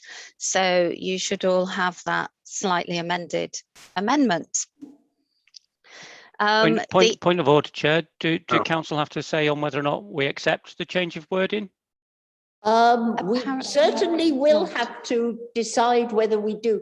I was just giving Councillor Craghill the opportunity to tell us what the amended wording was, and then it is up to council as to whether they agree to accept that amendment or not. I shall take a vote, but I will just ask Councillor Craghill, she's not moving anything at this stage, just to state what her amendment is in the light of the very late alteration to it. So, okay, my understanding is you simply vote on the slightly changed amendment, but I'm open to obviously correction on that. So the new amendment, the only changes are what is required to retain the original purpose of our amendment that we put in. So the key purpose of our amendment is to prevent council approving a review, which we support doing, whilst also preempting the outcome of that review. So just to be clear, if you pass this amendment, the other additional points added into Councillor Pavlovic, which we think are very useful, will still remain in the motion. So essentially, our amendment doesn't seek to change the key intention of Councillor Waters' motion, which, as I understand it, and as he's just told us, is to secure a review of the current Article 4 direction and the supplementary planning document on houses in multiple occupation. right. And obviously, this is an important issue. Okay, thanks very much, Councillor Craghill. Point of order, Lord Mayor. Sorry to interrupt, Deputy Lord Mayor. Oh, please feel free. Well, understanding order 25.3, the Green Amendment just seeks to negate one of the main purposes of this motion, which is to seek halving of the threshold limits. It's effectively trying to wreck this motion and should be ruled out of order. I'm not in a position to rule it out of order, but I am going to ask council to vote on whether they wish to accept this amendment into the main motion. Well, I don't think that's what we're asking, Chair. I think council can vote on whether they support this amendment or not. Fair enough. Yeah. Okay. So I was trying to actually use my 3 minutes to present the amendment, which is what I understood was the process. If you don't like the amendment, you can vote against it. We will certainly vote. Yes. Okay. Point of order, Chair. Surely what's happened, though, is that the original amendment has been deemed out of order because it just doesn't work. And therefore, you have proposed a change to that amendment, but after the deadline. Now, we got this new amendment. Sorry, let me finish. We got this new amendment at 10 to 6. The public haven't seen this amendment full stop. Therefore, we have to have a vote as to whether we accept this amendment as a late amendment. We've got to do that first. Surely that's the process. Chair, could you get some ruling from the monitoring officer? Because my understanding was it is Chair's discretion and you have already agreed to it. Sorry, Councillor Craghill. I knew that you were putting in a late adjustment to your motion. Monitoring officer, do you want to?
on?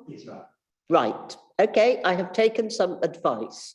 My view is that that there is an amendment there was an amendment that was there for the original Councillor Waters motion. The amendment was not, strictly speaking, making a lot of sense, shall I put it that way? Once the motion was amended by Councillor Pavlovich, which it has been, and that has been agreed to be absorbed into the substantive motion.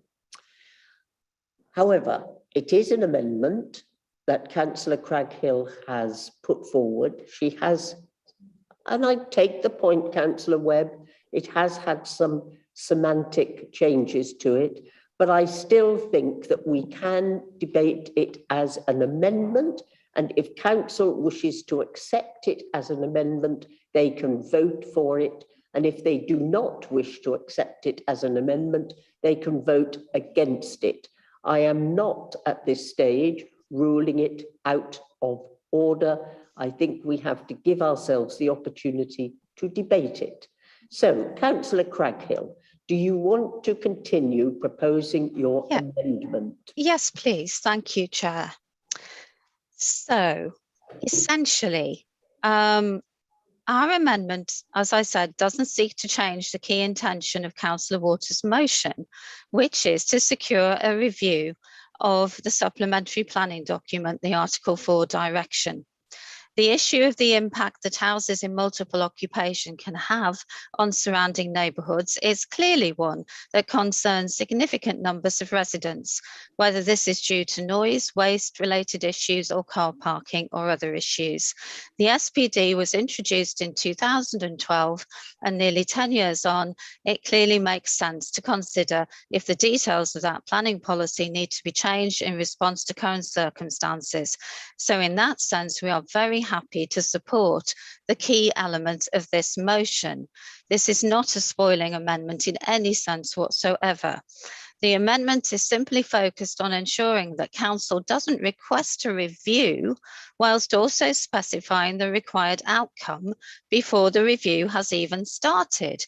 This simply isn't good practice and it isn't the right way to approach a complex issue. I appreciate that Councillor Pavlovich's amendment has slightly changed and slightly qualified that, but I still think that unamended, you are still prejudging the outcome of a review. We need to wait for the review to take place before we make those assumptions. The amendment proposes that housing scrutiny should be asked to undertake the review, working with planning officers and other scrutiny committees as deemed appropriate, so the issue can be fully examined and stakeholders' views taken into account.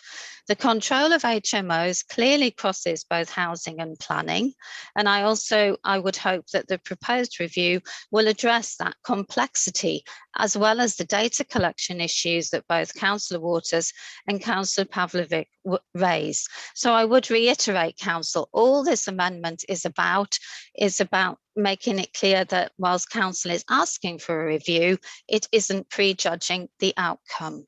So please do support it. Thank you very much. Do you have a seconder? Is that Councillor Fenton? Thank you, Lord Mayor. Yes, Councillor Fenton. Thank you, Chair, and I'm happy to second the amendment put forward by Councillor Craghill. I'd also like to thank Councillor Waters for bringing the motion to Council and to Councillor Pavlovich for his helpful amendments which have been incorporated. This request for a review of the HMO supplementary planning document comes a few days after the Area Planning Committee made a referral to housing scrutiny. That request related to the robustness of and the use of data sources which inform recommendations to planning on HMO applications, which Councillor Waters referred to. So in this amendment, we're suggesting that it would be appropriate for scrutiny, which, as Councillor Craghill said, could be a combination of housing and economy in place, to take forward the review proposed in Councillor Waters' motion. As Councillor Craghill said, it seems strange to us to propose a review of a policy and at the same time seek to preempt its findings. And so we've proposed amendments to the wording in those parts of the motion. It is, of course, entirely possible that when the review has been completed, the changes that Councillor Waters is calling for may well be the outcome. In the proposed review, I think it will be important to gather as wide a range of information as possible, including speaking to resident associations, parish councils, and everyone with an interest in this issue. It will be an opportunity to look at not just how the Article 4 direction is working in relation to conversion of dwelling houses to HMOs, but also other issues such as the expansion in the sizes of existing HMOs, which I know is a cause of concern for neighbouring residents. This is a topic that's clearly worthy of discussion and attention, and as I said, I welcome it coming forward. But it's important that we do not seek to portray those living in HMOs as in some way being second-class citizens. In my mid-20s, I lived in a shared house for 3 years. After I moved with work into a new town, I couldn't have afforded to have rented somewhere on my own. So it gave me a roof over my head. More importantly, it gave me a start in forming new friendship groups, and I'm sure I'm not the only member who has had that lived experience. So I would encourage members to support this amendment, which I do believe retains the integrity of the original motion as amended. Thank you. Thank you very much, Councillor Fenton. The matter is now open for debate. We are debating the amendment, and I shall ask you to raise your hands if you wish to speak. Okay, I'll take Councillor Kilbane first. Thank you, Chair. The Labour Group will not be supporting this amendment because it is an absolutely classic and now Green and now Lib Dem. So it's a classic administration call to inaction. It is a wrecking amendment in the sense that what it does is it plants the seeds of the long grass in the distance and tries to push the issue away so that we don't have to deal with it. Now, clearly, we don't always see eye to eye with Councillor Waters. In fact, it's fair to say that we do disagree on a lot of things, but he has raised a difficult issue. And, you know, it is a complicated and difficult issue to deal with.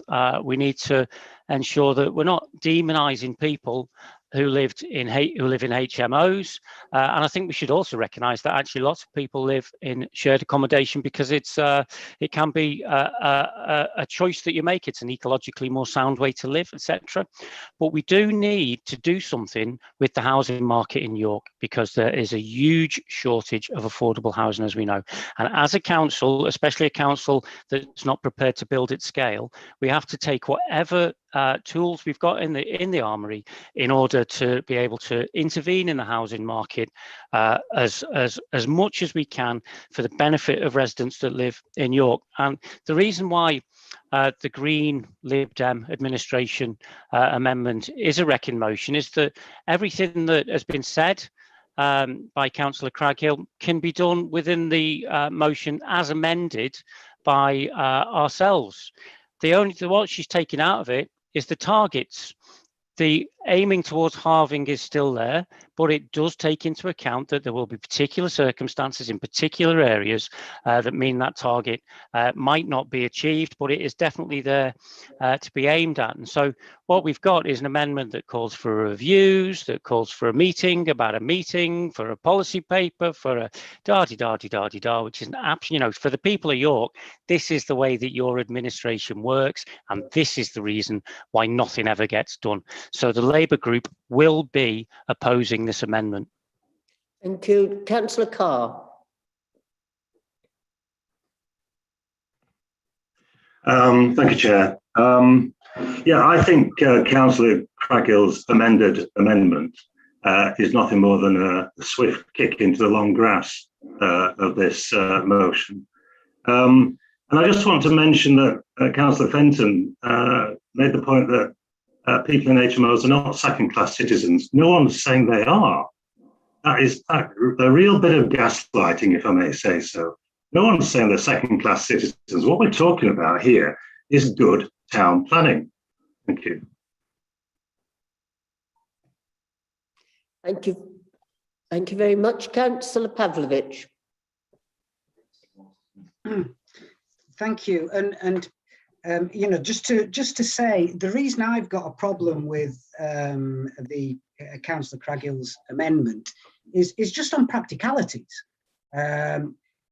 If this goes to a review at some time in the future, it would have to have a report prepared for executive. Then it would then be forwarded to a scrutiny committee, and then the scrutiny committee would have to get it agended. Then they would have to look into it. Then they would need further reports. Then it would have to go back to executive before finally, potentially, then going to the forward planning team to review the supplementary planning document. That will take months, if not years. This way, it goes straight to the forward planning team if it's accepted by council. And you take out, you're all saying how important this issue is to be looked into. By kicking it into the long grass, well into the next administration potentially, you negate the spirit and the thrust of Councillor Waters' original motion. So that would be the reason that I would have significant qualms about supporting it. And in fact, I would. Thank you very much. Councillor Waters, you will get a right to reply, so I will call you last. Councillor Taylor. Thank you, Chair. I'm pleased that Councillor Waters brings this forward because it is almost 10 years since the Article 4 directive was introduced, and therefore it is high time that it was reviewed. Much has changed over that time. Many purpose-built student accommodation blocks have been built, and several more are in the pipeline. And those are, quite large schemes. So I think it's right to ask, is our policy having the desired effect, and how much should it be amended? And I think that's probably where I break step with Councillor Waters' original motion, as it suggests a certain solution. It may be the correct solution, but one does not call for a review while prejudging the results. I think Councillor Pavlovich's amendment adds some important points. And other members have already made the point that HMOs are not evil. They are a housing solution for a good number of people, especially in an expensive housing market like ours. But an over-preponderance of HMOs can really disrupt communities, and it can encourage burglary, especially in the summer months.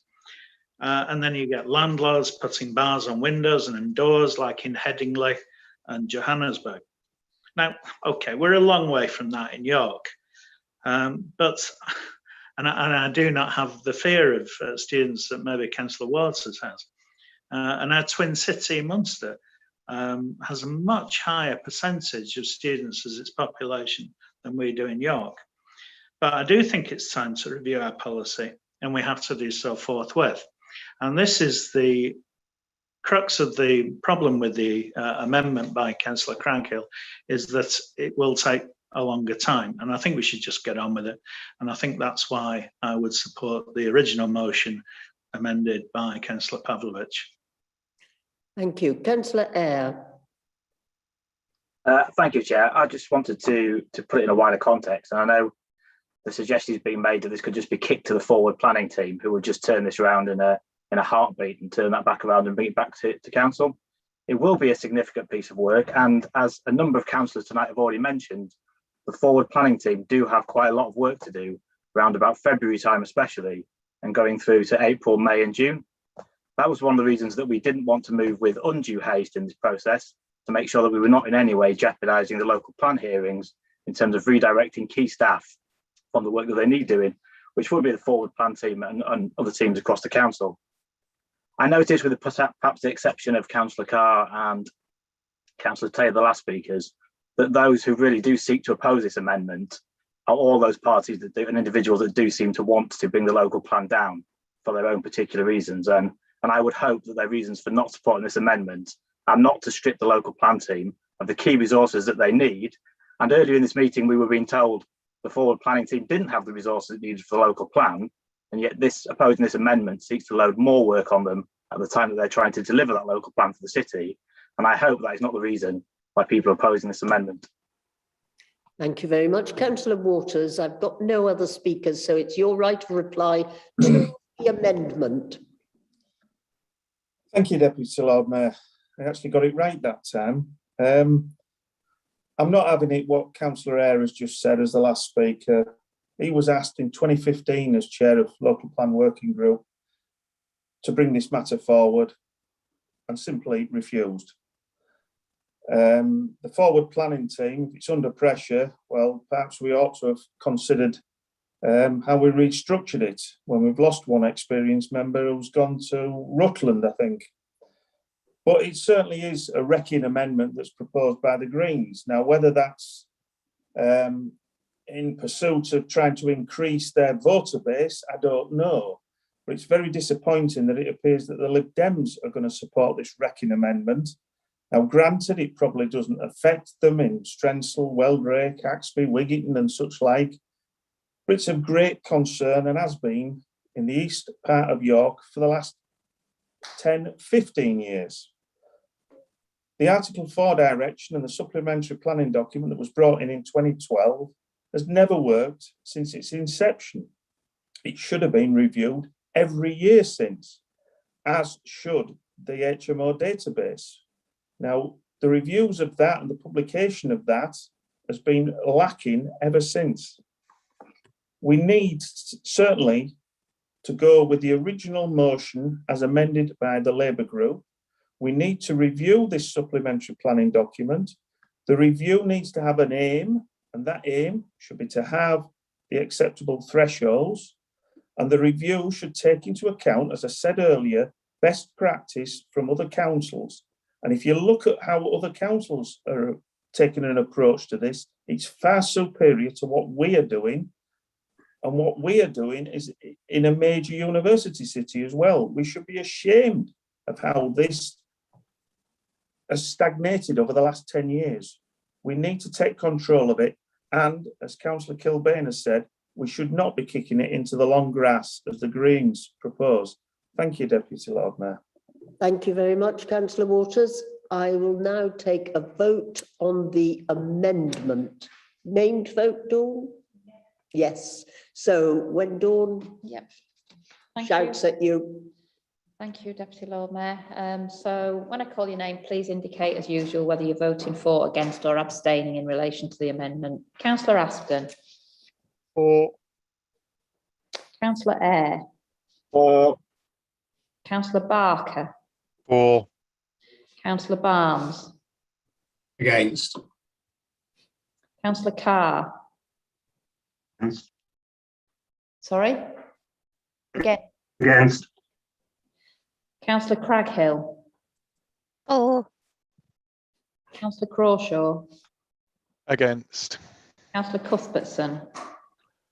For. Councillor de Gorne. For. Councillor Daubonnet. For. Councillor Doherty. Against. Councillor Douglas. Against. Councillor Fenton. For. Councillor Fisher. For. Councillor Fitzpatrick. Against. Councillor Galvin. Against. Councillor Heaton. Against. Councillor Hollier. For. Councillor Hook. For. Councillor Hunter. For. Councillor Kilbane. Against. Councillor Lomas. Against. Councillor Looker. Against. Councillor Mason. For. Councillor Melly. Against. Councillor Musson. Against. Councillor Myers. Against. Councillor Norman. Against. Councillor Orrell. For. Councillor Pavlovic. Against. Councillor Pearson. For. Councillor Perrott. Against. Councillor Rowley. Against. Councillor Runciman. For. Councillor Smalley. For. Councillor Dave Taylor. Against. Councillor Callum Taylor. Against. Councillor Vassy. For. Councillor Waller. For. Councillor Wan. Or. Councillor Waters. Against. Councillor Wardby. For. Councillor Webb. Against. Councillor Wells. Against. Councillor Widdowson. For. Thank you.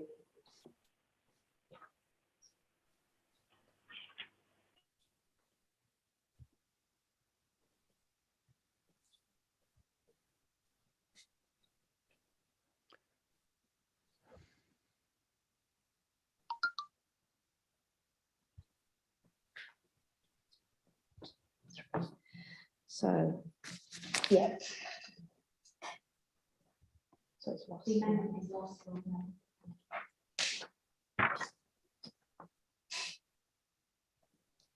The amendment is lost, 22 votes to 23. So we will proceed to now debate Councillor Waters' motion, which has been moved and seconded by Councillor Pavlovich under the agreed amendment from Councillor Pavlovich. So I will take those who raise their hands to speak on the amended motion. Councillor Melly. Thank you, Chair. Yeah, as has been said, I think it's important not to demonise people who live in HMOs, who are largely people on the lowest incomes and the most exploited by the housing market and scrupulous landlords. It's not fair to link them to higher levels of burglaries and crime. It's not true that people living in HMOs detract from neighbourhoods or disrupt communities, as has been said by a councillor. Lots of people who live in HMOs are considerate residents who get to know their neighbours, they grit the pavement, they feed their neighbours' cats when they're on holiday or whatever, and contribute to their communities. HMOs aren't just for students and young single people who rely on HMOs for housing. A councillor said that, you know, a few years ago, when they were in their early 20s, they lived in an HMO for a small while. But nowadays, HMOs aren't just for students and single 21-year-olds who want to live in a rowdy party house. The housing crisis in New York is so bad that people in their 30s, married couples, parents with children, disproportionately women, are living in HMOs because there are no other affordable housing options. If there is currently an over-reliance on HMOs in the city, then that is because of the administration's failure to tackle the housing crisis, forcing people into cramped, overcrowded accommodation.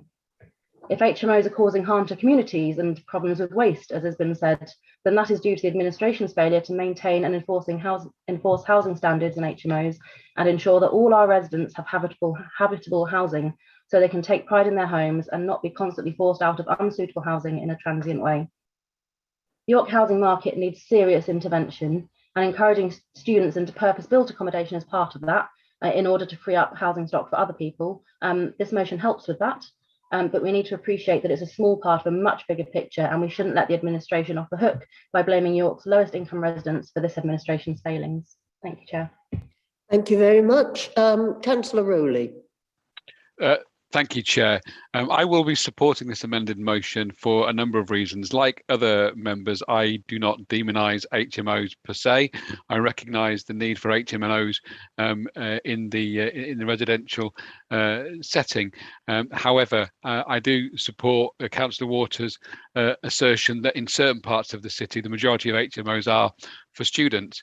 And whilst again, I don't want to demonise students, having once been a student, I have done extensive research with the student bodies to find how many of the students, when they go into their second and third years, leave HMOs and go back into the purpose-built accommodation blocks that are coming online. And very few of them do that.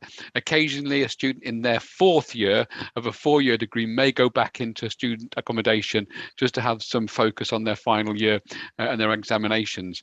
I think I have been trying for many, many months to get accurate data from West officers, and at every effort to try and get that information. I've been pushed back and pushed from pillar to post. How we can begin as a local authority to sign off applications for HMOs when we don't know what we've got and how much of that stock is coming back into the residential stock, should these student accommodation blocks be approved, just belies belief as far as I'm concerned. I think we are well overdue a root and branch review of HMOs, and for that reason I will be supporting this particular motion. Thank you, Chair. Thank you very much. Councillor Carr.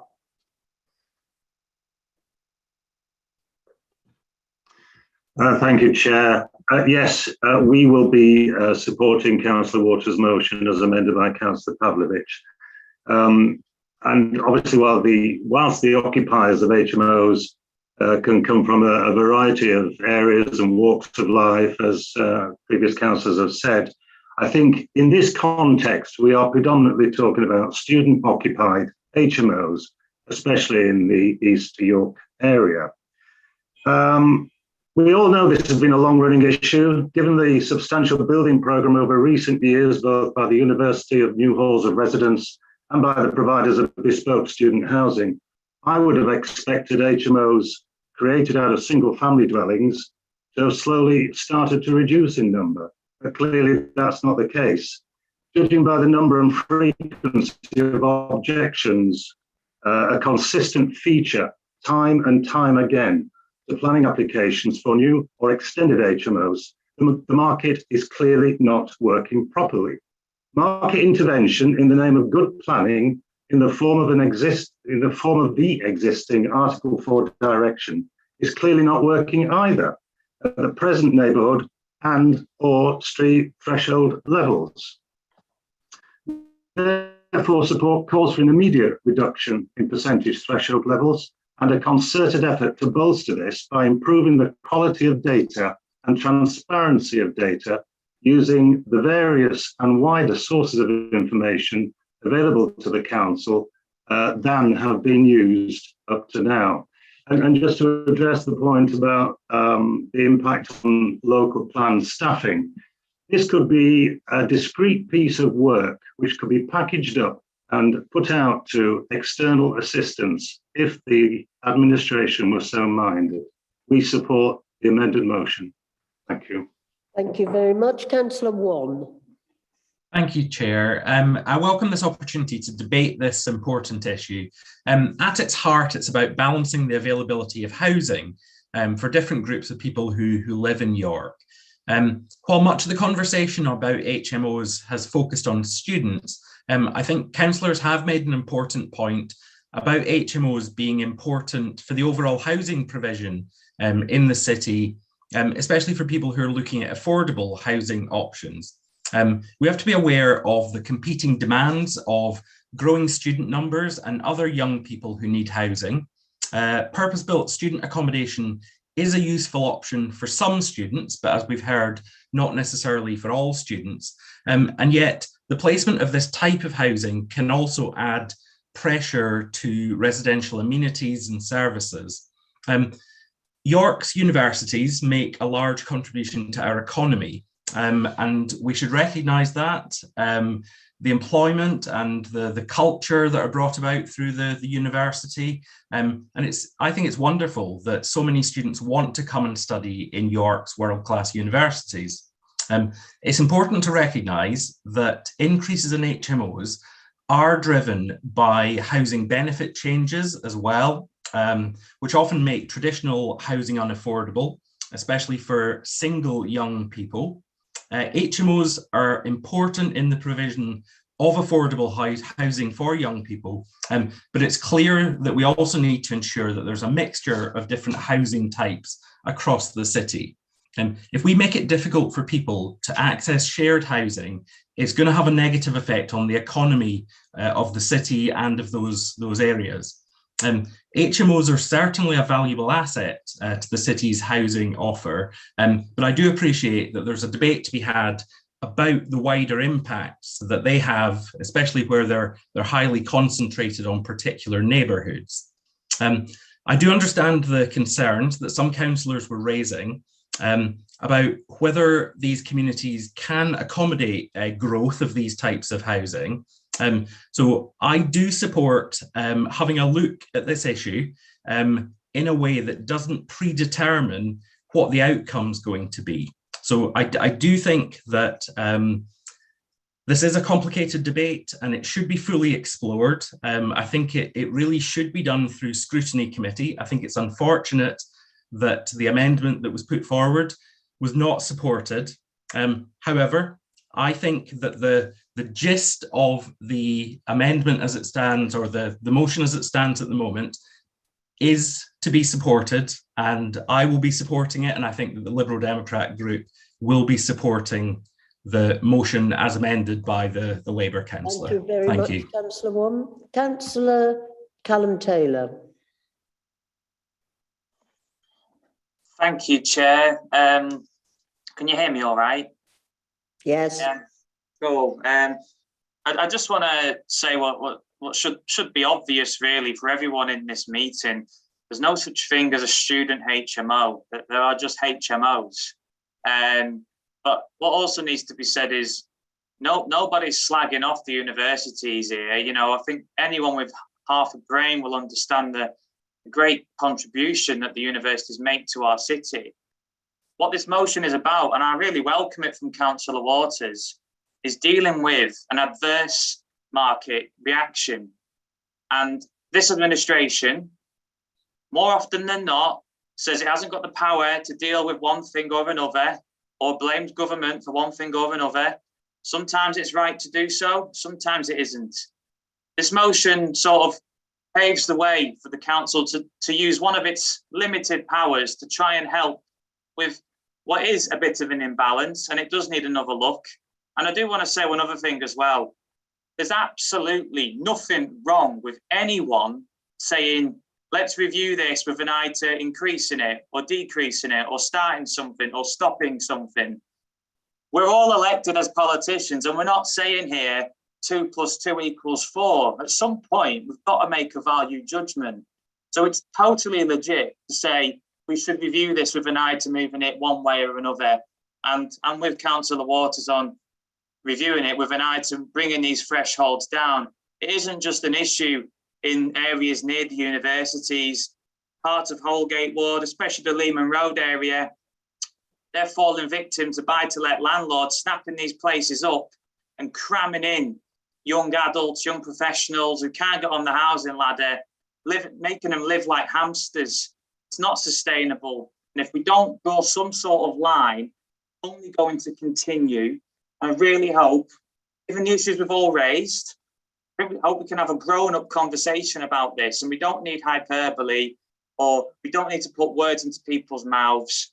I think we all get it. We know it's complicated, but this is necessary. It's timely. And Mark Waters, fair play to you. Get one motion every 4 years. Happy to back it. Thank you very much. Lord Mayor, can I propose we move to the vote, given the time? It has been proposed we move to the vote. Seconded, Lord Mayor. Deputy Lord Mayor. Deputy Chair. Lord Chair. Chair. Chair does perfectly, beautifully gender neutral. Can I just see if you could just raise your hand if you agree we go to the vote? I think that looks pretty good. I'm going to wave on this one. Okay, we're going to the vote. Councillor Waters, you get a final right to reply before we take the vote if you want to use it, but you don't have to. I will, but I won't go on at length. I just want to thank the Labour group for their amendment, which you might say sort of reins me in a little bit. I was glad that they put in about HMOs in other areas, because obviously my focus is on my own particular area, and I'm eternally grateful to them for including the extra paragraph about getting the data produced publicly, which has been an absolute disgrace that this council has refused to let residents see that data. Thank you, Deputy Lord Mayor. Thank you very much. Right, Dawn, can we take the vote, please? We can. Chair. As usual, please say whether you're voting for, against or abstaining. Councillor Aspden. For. Councillor Eyre. For. Councillor Barker. For. Councillor Barnes. Mm. Councillor Carr. Take it, that's a 4. Did you not hear? Yes, it's a 4. Yeah. Councillor Craghill. 4. Councillor Crawshaw. 4. Councillor Cuthbertson. 4. Councillor de Gorne. 4. Councillor Dauburnay. 4. Councillor Doughty. 4. Councillor Douglas. 4. Councillor Fenton. 4. Councillor Fisher. 4. Councillor Fitzpatrick. 4. Councillor Galvin. 4. Councillor Heaton. 4. Councillor Hollier. 4. Councillor Hook. 4. Councillor Hunter. 4. Councillor Kilbane. 4. Councillor Lomas. 4. Councillor Looker. 4. Councillor Mason. 4. Councillor Melly. 4. Councillor Musson. 4. Councillor Myers. 4. Councillor Norman. 4. Councillor Orrell. 4. Councillor Pavlovic. 4. Councillor Pearson. 4. Councillor Perrott. 4. Councillor Rowley. 4. Councillor Runciman. 4. Councillor Smalley. 4. Councillor Dave Taylor. 4. Councillor Callum Taylor. 4. Councillor Vassey. 4. Councillor Waller. 4. Councillor Wan. 4. Councillor Waters. 4. Councillor Wardby. 4. Councillor Webb. 4. Councillor Wells. 4. And Councillor Widdowson. 4. Obviously carried on there. I think that was a unanimous vote. Yep, that was a unanimous vote in favour. Councillor Waters, it was worth waiting for, wasn't it?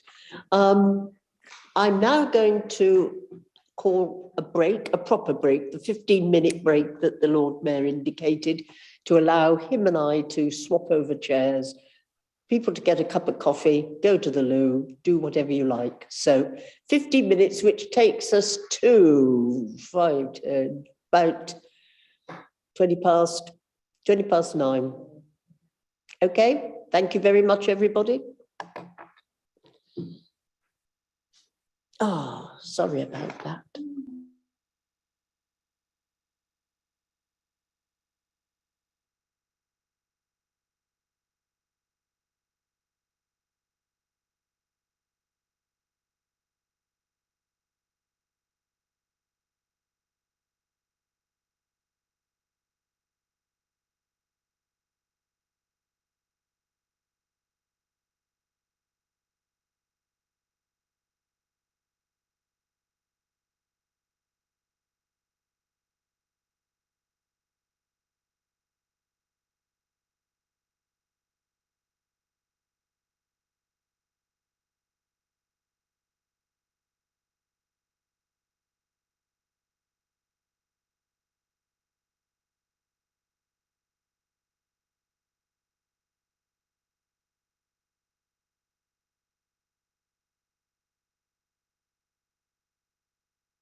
Hello.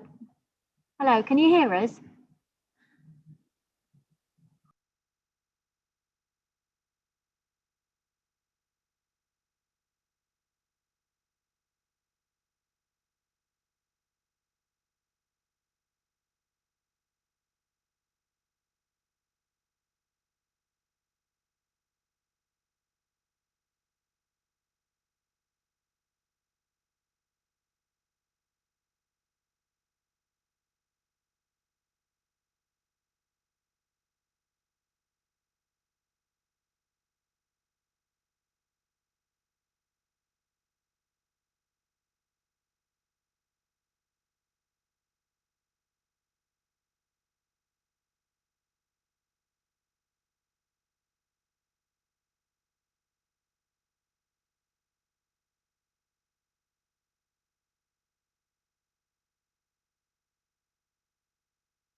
And welcome back. We pick up with the first of the motions under item 8 of our agenda this evening, the motion relating to ending violence against women and girls.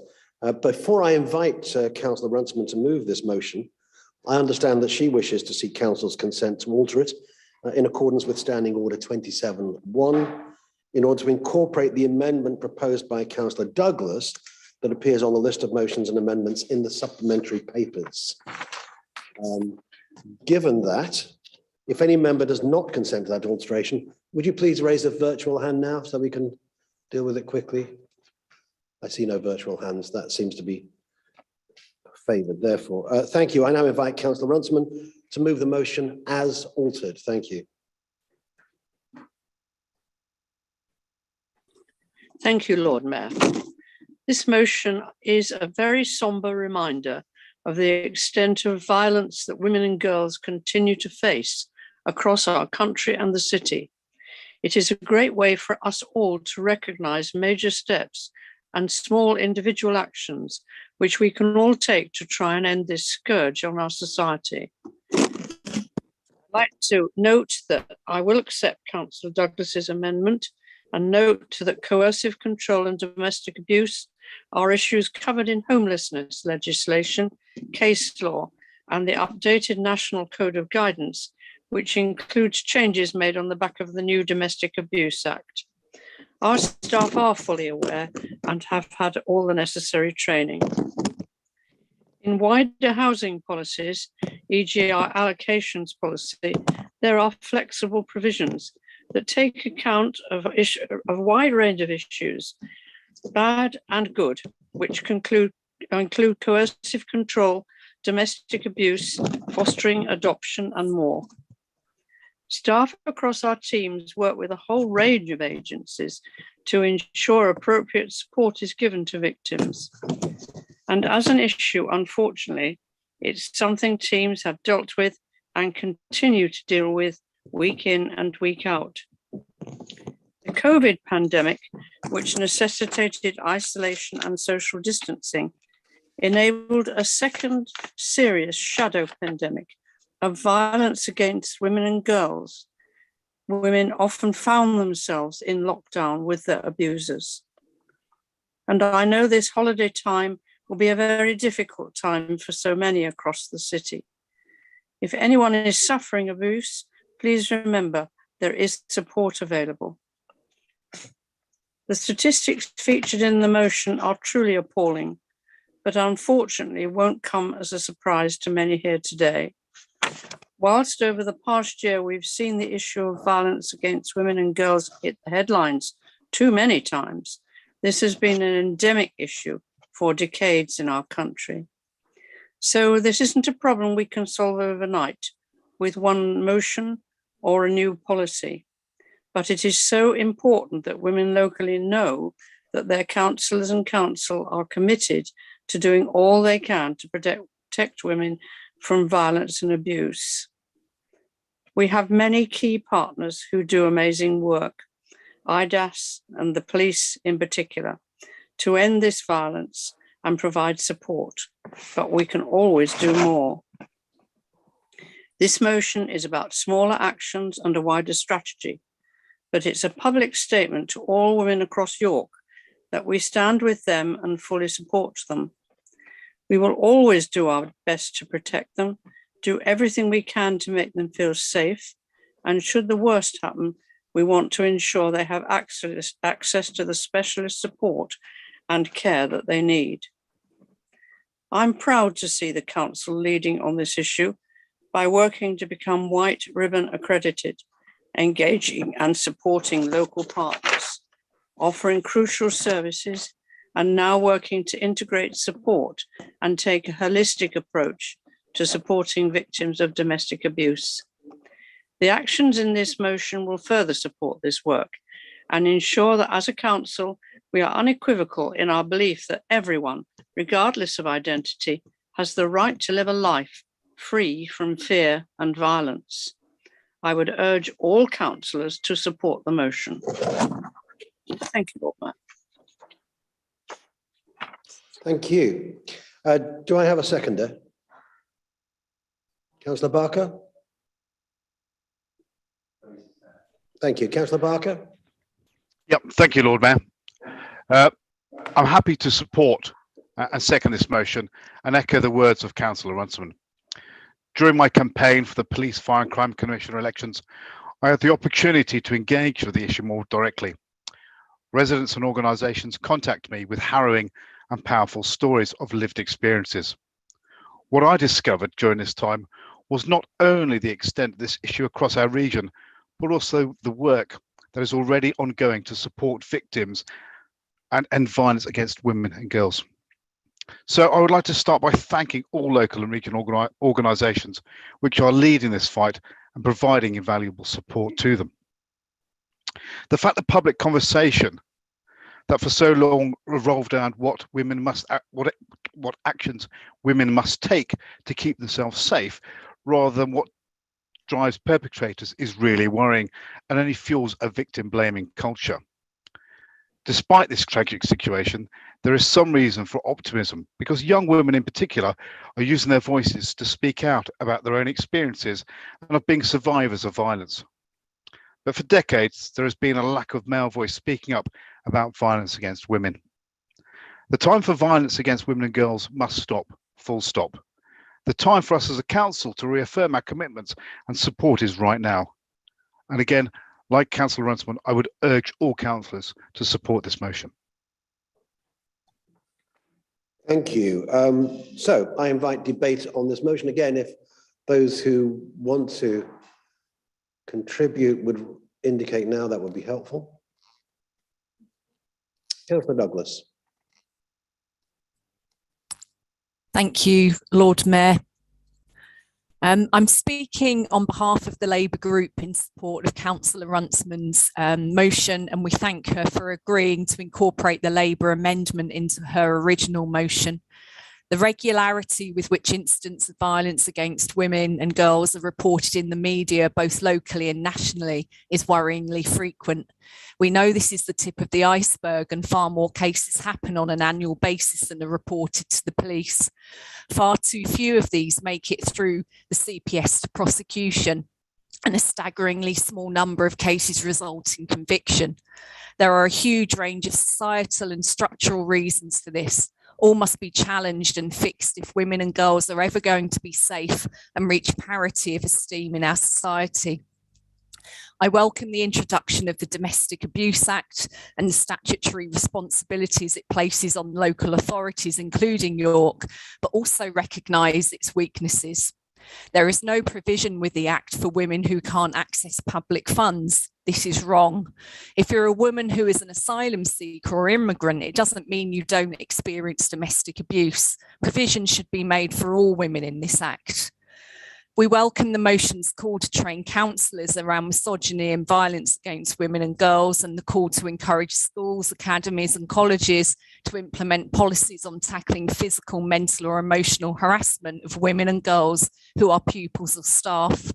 It can't be ignored that a healthy and respectful education for boys around how to interact and live with girls and women starts from the youngest age, and both school and home are crucially important in this. The Labour amendment within this motion asks the council to look at its own policies and procedures around the criminal act of coercive control. This includes behaviours from a man personally connected to a woman, behaviours such as isolating her from friends and family, controlling how much money she has and how she spends it, monitoring her activities and movements, repeatedly putting her down, calling her names or telling her she is worthless, and threatening to harm or kill her or her children. Currently, the council's housing policies do not allow for coercive control to be considered a reason for emergency rehousing. Evidence of a hospital visit or police visit to a household is required. Coercive control doesn't involve physical violence. These pieces of evidence won't exist. The policies currently require that a woman and her children live in an environment where a criminal offence is being committed, and our council is okay with that. We don't agree, and we're not okay with that. This motion allows us. This motion allows our city and our council to take much needed actions to start to put some of these long running and pernicious issues right. The Labour group will be supporting this motion, and I hope other councillor colleagues will too. Thank you. Thank you. Thank you very much. Councillor Doughty. Thank you, Lord Mayor. I'll be very brief. The Conservatives will support the motion as amended. I thought when I read the motion that we'd seen elements of it before, and that's because we have in a large part. Some of the current Labour group won't remember, but in 2014, following work by the former Labour Lord Mayor Councillor Julie Gunnell on behalf of the City Council, in cooperation with other organisations in the city, such as IDAS, the universities, the football club, and many others, York did in fact receive white ribbon status in recognition of commitment to raising awareness of domestic abuse. The new Police, Fire and Crime Commissioner, Zoe Metcalfe, also declared making women and girls safer one of her top priorities, and violence can never be ignored. The current council administration could have got on with the necessary refresh and updates, but the aims are, of course, with good intention. We'll support. Thank you. Thank you. I see Councillor Mason. Sorry, Lord Mayor, just checking. I haven't got to the debate section. Maybe I've indicated too early. We are debating. Oh, super. I'm in the right place then. Please continue, Councillor Mason. I'll turn my camera on, but you'll only see my forehead, I'm afraid, as I'm reading. Thank you, Lord Mayor. I'm glad to see that violence against women and girls as an issue is now firmly both locally and nationally at the forefront of our agendas. Violence against women and girls is a complex and emotional issue, and women's trust in those organisations supposed to help and protect them is sadly at an all-time low. The incredibly offensive and damaging statements by the former Police, Fire and Crime Commissioner only amplified these concerning trends. The message following Siva Everard's horrific murder should not have led us to a conversation about what women should or shouldn't do. This should have been a time for us all to understand how serious violence against women and girls is, and how it's an epidemic that we have to work. It's an epidemic that we have to put far more attention and resources into. There is consistently far too much focus on clothing, travel, and social choices of women and girls who feel unsafe. But violence against women and girls is not their problem to solve. It's a man's problem and it's society's problem. And it starts with education and the right conversation with boys and young men. As the motion notes, we must do all we can as a council and representatives in our communities to champion the rights of women and girls and to tackle violence against them. Raising awareness plays a huge part in changing the culture and social norms, which are recognised as being highly influential in shaping individual behaviour, including the use of violence.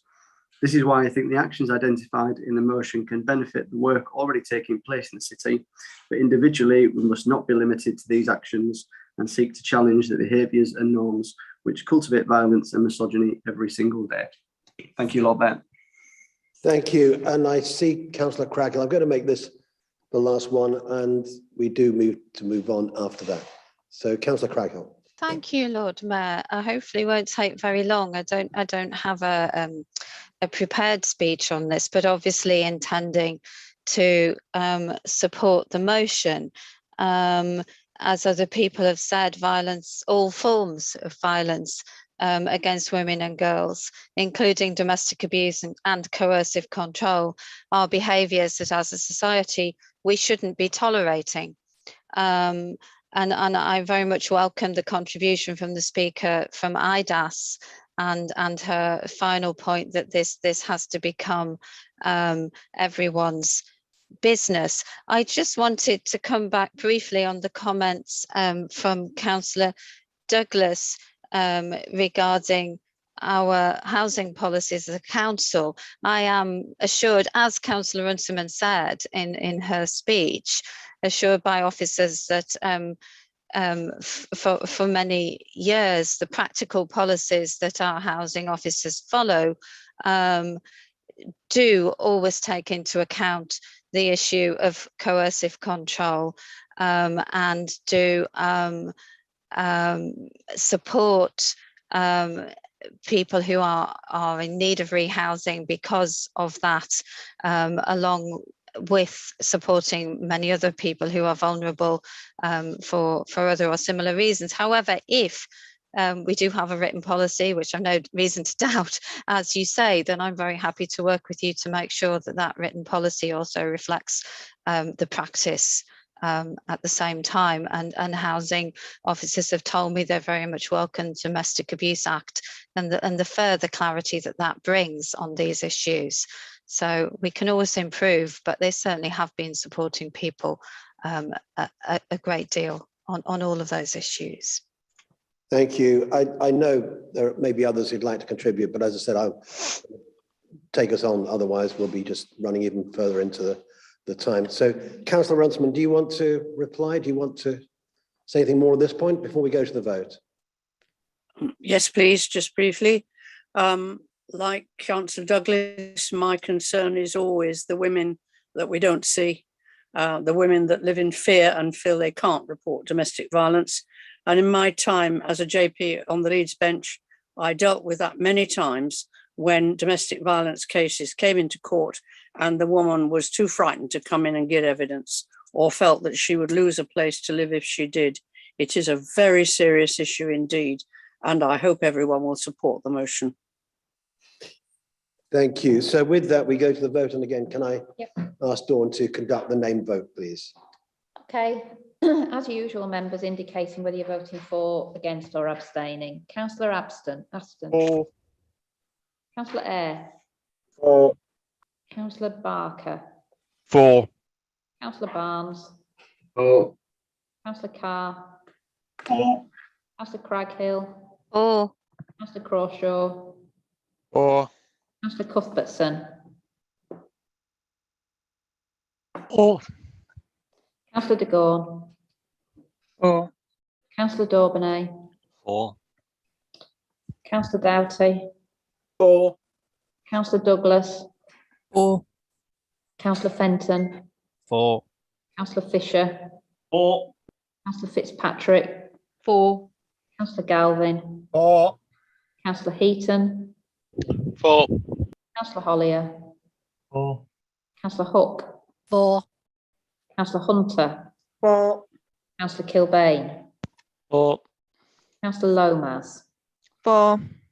Councillor Looker. For. Councillor Mason. For. Councillor Melly. For. Councillor Musson. For. Councillor Myers. For. Councillor Norman. For. Councillor Orrell. For. Councillor Pavlovic. For. Councillor Pearson. For. Councillor Perrott.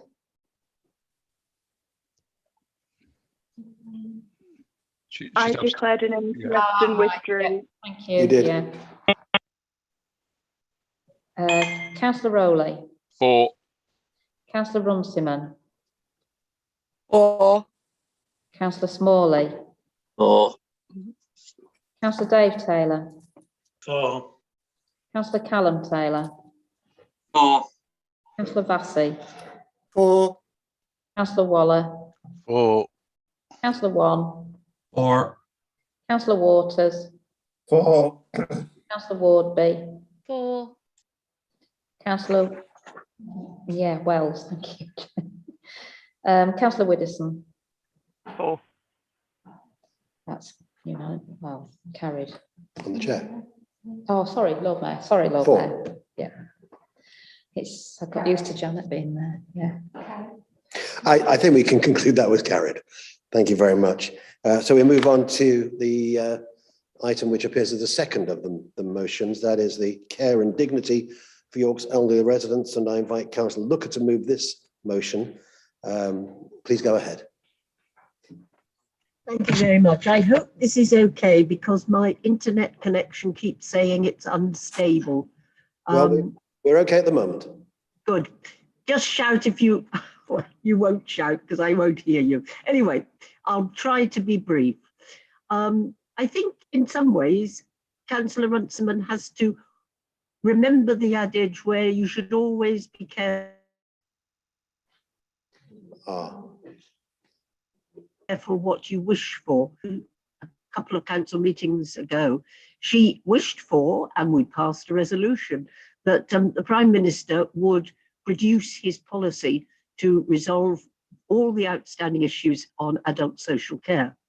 I think I was relatively surprised when it actually did appear before the end of this year. I think congratulated, so a policy did appear, but I have a feeling that the more we look at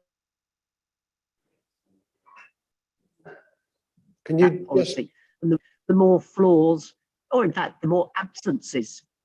Councillor Looker, if you could just bear with us a moment, and I think we might be able to help. We're not hearing sufficiently of what you're saying, so bear with us just for a moment. No, I'm very clear it's unstable. Please fiddle with it. Okay, he's going to take my face away. He's removing my I can see you all. Is that better? I'm sure it will be. Please continue. I will try and continue. I'll be generous with the time. Go ahead. Continue. I think that it is it has got some very significant flaws in it, but even more so, as far as I can see, it has also got some very, obviously one of the flaws that has been picked up and made a lot of is the business about the cap at which you are meant to feel assured that your funds will not be called into use to pay for your care. It is it's focused very much on people who go into residential care, but it forgets or slides over the fact that you will still have to pay for what are called euphemistically your hotel costs. So if you have them, for the costs of your food and your bed and your heat to a hospital for a serious operation, and the surgeon does his work fine, but the hospital presents you with a bill at the end of the day for all the meals you've had, etc., etc. So I think there is this issue that does not get reflected on sufficient. People are still saying to themselves, there is a cap on my outgoings, which I will not have to pay for. I'm afraid there is still a very significant contribution that people will have to make. But the most abiding issue that it has for me is that it doesn't actually reflect what are some of the most significant areas of cost in us providing social care. And that is, social care ultimately is all about people. It is about the people who give it, the people who provide it, the people who have worked tirelessly, not just in care homes, but also the people who are supporting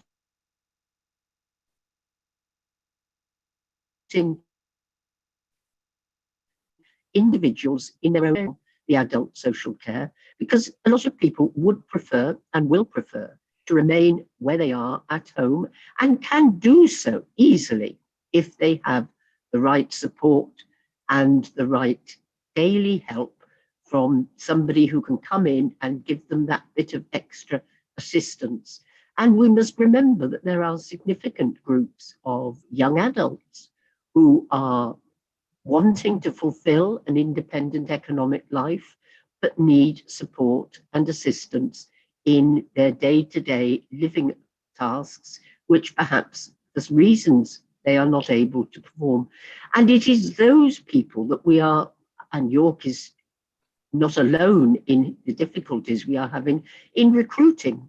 Recruitment to social care workers is, I think, across the country now, really in a difficult position. It is meaning that significant people are having to cope on their own. Very elderly people, mothers and fathers are having to look after adult children whom they've looked after perhaps quite comfortably and happily for years, but are now themselves getting frail, but are unable to get that that assessment which will give them the support that they ought to be getting. And I do not think the adult social care bill, as it is currently around, gives enough focus to that really important, critical area of support, which is people. And it's that area which brings me to the second part of our motion, which is actually picking up the issue around Haxby Hall. So briefly, finish quickly, did you say? if you could. I will indeed, yes. Haxby Hall is, as you know, one of York's last care home, and it was the only one we actually transferred as a going concern. And we have seen what happens when market forces intervene and people's contracts get altered and the terrible problem of fire and rehire is initiated. And I think we do need to consider very carefully when we do make these arrangements with the private sector that we are reflecting and respecting the hard work and the entitlements that our workers and the people who we ask to support our communities put into it. So I ask you to support this motion, both parts of it, so that we can at least raise our concerns. Thank you. With government and look at our own processes. Thank you. Thank you. I was, as I said, generous with the time because I know that wasn't very easy, and but I think we certainly got not just the gist but the content of what you're saying. Unfortunately, we kept losing out a little. Do I have a seconder? Yes, that's me, Lord Mayor. Oh, good. In that case, please go ahead. Thank you, Lord Mayor. I'd like to say that I'm seconding this on behalf of Councillor Perrott, since she's been having technical problems all evening. So I'm reading her words. Okay. I'm pleased to second this motion. The financing of care is a huge issue that will be a source of great concern to many residents who will quite rightly worry about whether they will be able to afford the care they need and deserve when the time comes for them to require it. But I also want to state how disappointed I am to see the proposed amendment from the executive member responsible for the decision to sell off Haxby Hall. Our payments for residential care places are the second most expensive in the region already. I dread to think about what may happen to these costs in the future. Residents on lower incomes who are planning ahead for their future care needs must be terrified about what the additional living costs might amount to in York care homes.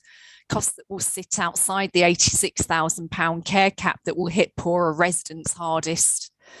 I won't waste any more words reiterating how vital it is that this unfair financing of the care system is challenged. Instead, tonight, I want to ask Councillor Runciman if she will withdraw their amendment and support this motion unamended. Let the care workers be transferred into your care employment, a process they described to their Unison rep as feeling like being thrown to the wolves by the City of York Council. Know that the council administration are capable of listening, owning our mistakes and learning lessons, and holding companies to account when they engage in fire and rehire practices with former council employees. Thank you.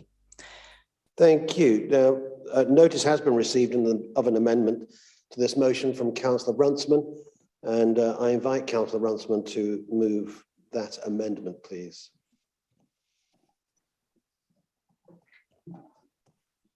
Thank you, Lord Mayor. Let me begin by saying that the Liberal Democrat group supports the motion and agrees with its substantive message and resolutions. The reason for this amendment is to ensure that the correct context is set when it comes to the Haxby Hall transfer decision. Haxby Hall Care Home provided good care, but was not able to continue in the condition it was in. Poor facilities such as lack of ensuite bathrooms and generally poor environment made it not fit for purpose, not meeting the requirements of our residents or the CUQC's regulations. On the 25th of January 2018, following consultation with staff and residents, Executive agreed a developer operator should be procured who would take it over as a going concern with a commitment to deliver improved care facilities. All necessary due diligence work around the transfer of Haxby Hall, in particular the value for money decision in maintaining it as a community provision, procurement process, as well as tender and award, were all in line with clear and established processes. One thing that was not accounted for was that the COVID pandemic was on its way, and the far-reaching impact it continues to have on the care sector, which no one could have predicted. Across the sector in the past 19 months, there's been pressure on providers in terms of unsustainable costs. This led these providers to open a consultation with the staff to ensure as many jobs could be maintained as possible. I have discussed the current situation with senior officers who are in discussion with Your Care regarding their operating circumstances. This is to ensure that they follow the right HR processes, that good, safe care is being provided to residents, and that staff are supported. Fire and rehire processes are an indictment of existing employment law. Ministers have scuppered a Commons bill that would have stopped the practice and should have done. The reality of the care market is one which we cannot control or solve single-handedly. As the wider motion rightly suggests, the current system is unsustainable and was crumbling before the pandemic. 30 seconds. Therefore, this amendment seeks to recognise the reality and the context in which decisions were made. I would urge councillors to support this amendment and engage on this important matter, leaving party politics behind. Thank you, Lord Mayor. Thank you. May I have a seconder? I think that's Councillor Daubney. Thank you, Lord Mayor. I'd like to second this short amendment and echo what Councillor Runciman has just said. This amendment doesn't seek to strip the motion of its actions, core issues, or the overall narrative. It simply tries to set the Haxby Hall transfer in the wider technical context. I absolutely agree that fire and hire practices are unacceptable, but there's nothing the council can do to directly affect the operations of an independent provider, which is clearly experiencing the same pressures as are all providers in the care sector. Much of this boils down to the age-old discussion of in-house provision versus outsourcing. As we all know, it's not as straightforward an argument as the politics surrounding it often implies. The reality is that the care sector is a mixed market. This wouldn't change even if we refused to engage the private sector. If government were to keep its promises and deliver the comprehensive reform of social care long promised, we might be in a different situation. I'm happy to hear that, as noted by Councillor Runciman, work is ongoing with Your Care to support staff and ensure HR practices are followed. We absolutely accept that the council must do all it can to influence the market and support care provision. But it's important to note the limitations and reality of the market, particularly during a pandemic. The amendment doesn't seek to change the actions or the substance of this motion, so I urge all councillors to support it. Thank you, Lord Mayor. Thank you. So we have the opportunity to debate this motion. Please indicate if you want to contribute. I can see Councillor Webb. Thank you, Lord Mayor. I'm speaking against the amendment. Councillor Runciman, the reason for this amendment quite clearly is to wreck the motion and for the Liberal Democrat Green administration to bury their heads in the sand. This amendment seeks to sweep under the carpet the concerns raised by residents, staff and union officials, and from my experience, ignoring these concerns will pose a threat to the older people to whom we have a duty of care. In a very rare move for this council, we were all emailed yesterday by union members who expressed concerns about this particular amendment. The Liberal Democrat amendment removes the condition for the City of York Council to carry out a full review of its Haxby Hall transfer decision, both to learn lessons and to determine what support it can provide Yorker to enable it to honour its legal obligation around staff transfers. Not unreasonable requests. but the Lib Dems have kicked that out. Councillors, these low-paid care workers' working conditions are directly linked to our elderly residents' living conditions. To vote for this amendment is to say that you just don't care about either. In July of this year, Councillor Runciman proposed a motion thanking care home staff. Councillor Runciman, is this how you thank these care home staff? Fire and rehire is a pernicious act against York's working people. The Liberal Democrat endorsement of fire and rehire is damning. Over half of Unison staff have left their jobs caring for our old people. That means new people will have to be trained. That is new people for older people to get to know, and vice versa. That is care home provision already going through transition, losing experienced staff. Not to want to learn from this debacle seems idiotic. We now have a Liberal Democrat Green administration seemingly hell-bent on worsening the lives of York's working people and those in their care in this city. Council, we know that the care system and care home staff are on their knees. We know that times are hard, but cozying up to business at the expense of care home residents' living conditions and staff's working conditions is just not the way to solve the problem for people in York. Councillor Runciman, members of the public have been voicing their opposition to the impact you are having on older people in this city. I hope with this amendment you're suitably ashamed. Thank you. Councillor Cuthbertson. Thank you, Lord Mayor. Councillor Webb and Councillor Douglas have the privilege of not having been on the council for a very long time. It occurred to me as this decision was being discussed that actually the decision was that of the Labour administration from 2011 to 2015. Many of the care homes that they decided were to be sold off to the private sector were in fact too small to have continued under the pandemic.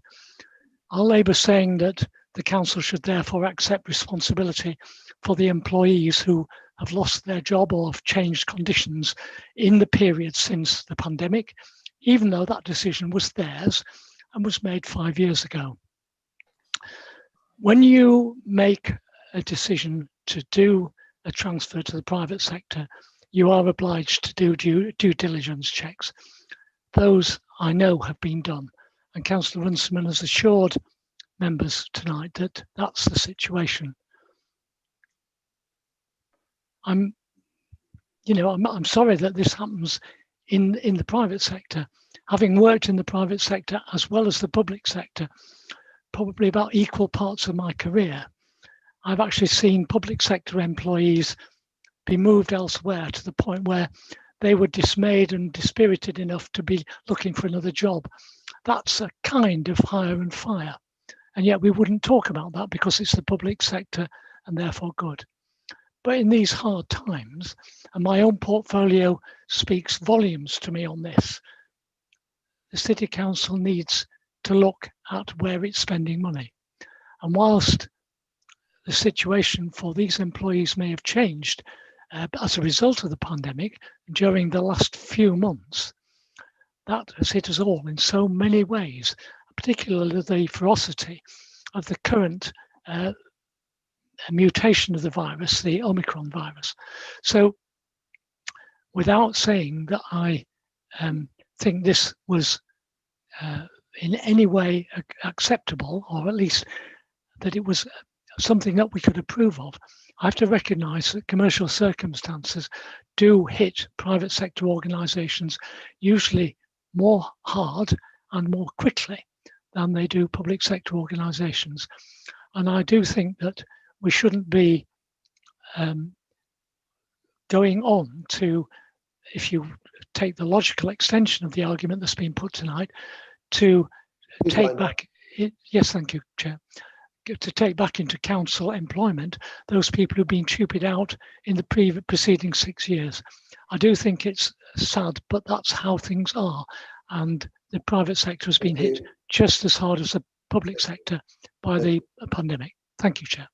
Thank you. I've got a number who want to speak, but I'm mindful of the time. So I'm just going to limit to one. And the first to indicate was Councillor Eyre. Thank you, Chair. I wasn't actually going to speak until Councillor Webb started talking about the impact of people's lives in Haxby Hall. So I just wanted to quote back to him the following. I understand that those who work or live at Haxby Hall currently will be concerned about the decision not to replace the facility, and we have assured them that we've been working with them closely throughout this process of transition to ensure they are kept informed and their needs are met. That was a Labour cabinet member when trying to close Haxby Hall and move those residents to elsewhere in the city. The procurement of that elderly people's home programme was an absolute mess. It has taken years and years and years to rebuild that and get us on track and to focus on the needs of residents and what's best for residents. That's why this motion didn't seek to make any of those points, didn't seek to point to the disgrace of fudging figures to try and persuade private sector companies to take on unaffordable contracts. It tried to keep it about residents and doing what's best for residents. That's why we took out the cheap political point scoring from the motion to get something focused on what's best for people, not what's best for the Labour Party. Thank you. You have a right to reply, Councillor Looker. Thank you very much. It's always interesting when people throw what is termed political point scoring. I notice it's something the Prime Minister tends to throw into the mix whenever he can. We're all politicians, heavens above, and we have all politically point scored if you want to. It is over 10 years ago since Labour took an in-principle decision to move forward a relaunch and a relook at the adult social care sector. And since then, it has either been a Conservative or a Conservative Liberal Democrat or a Liberal Democrat Green administration that have moved the policy forward. And I would expect you during that time to consider whether it was being done in the best way or the worst way. All I can say is that we are asking you to take a good, hard look at how we deal with our contracts with not just the private sector, but the voluntary sector as well, to see if we can get the best future deals and future protections for very elderly, very vulnerable residents who are looking to us to help support them. And I'm not throwing politics at it. I'm just saying I think it is an opportunity to review our processes. We can always take advantage of a review. So I would say, please reject the amendment. Let's take the motion at its full, at its proper depth, and try to see what we can salvage out of some of this. Thank you very much. Thank you. So we will move on to the vote for the amendment. So when your name is called, please indicate if you're voting for, against, or abstain. Can I just raise a point of order, Lord Mayor? Briefly. We seem to have some personal criticisms being made in the private chat on Zoom, and I think members were told at the start of the meeting that the Zoom chat was only to be used to contact technical staff. If you could just perhaps remind members that it's not appropriate to be engaging in political debate or personal attacks in the private chat of this Zoom call. Although I do have access to that, because of my site issues, I've not been able to follow that. But I think you've made that point. Can we move on to the vote? I raise a point of order, Chair. Please do. Yeah, just that the amendment does not remove the review from the motion. Just wanted to get that in, really. Thank you. We vote on the amendment. Yeah. Okay, Lord Mayor. Please indicate for, against, or abstaining. Councillor Aston. For. Councillor Eyre. For. Councillor Barker. For. Councillor Barnes. Against. Councillor Carr. Councillor Carr. We lost him. Right, okay. We seem to have lost Councillor Carr. I suggest we come back to him. Yeah. Councillor Craghill. For. Councillor Crawshaw. Against. Councillor Cuthbertson. For. Councillor de Gorn. For. Councillor Dauburnay. For. Councillor Doughty. Against. Councillor Douglas. Against. Councillor Fenton. For. Councillor Fisher. For. Councillor Fitzpatrick. Against. Councillor Galvin. Abstain. Councillor Heaton. Against. Councillor Hollier. For. Councillor Hook. For. Councillor Hunter. For. Councillor Kilbane. Against. Councillor Lomas. Against. Councillor Looker. Against. Councillor Mason. For. Councillor Melly. Against. Councillor Musson. Against. Councillor Myers. Against. Councillor Norman. Against. Councillor Orrell. For. Councillor Pavlovic. Against. Pearson. For. Councillor Perrott. Against. Councillor Rowley. Against. Councillor Runciman. Oh, can you hear me? Councillor Runciman. Okay. For. Oh, right. Thank you. Okay. Councillor Smalley. For. Councillor Dave Taylor. I shall abstain. Councillor Callum Taylor. Against. Councillor Vassey. For. Councillor Waller. For. Councillor Wong. For. Councillor Waters. Against. Councillor Wardby. For. Councillor Webb. Against. Councillor Wells. Against. Councillor Widdowson. For. Lord Mayor. For. Can I just say we seem to have lost Councillor Carr. He's dropped out of signal, so Okay. that's unfortunate. Not present. Right. So let's count them out.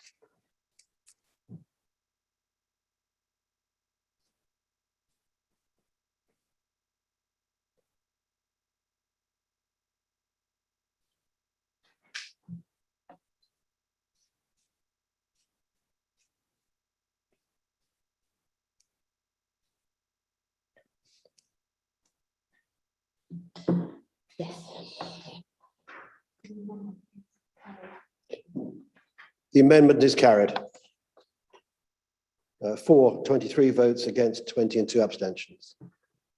So thank you for that. We move on and debate the motion as amended. Again, if members would indicate if they want to contribute at this point in the debate.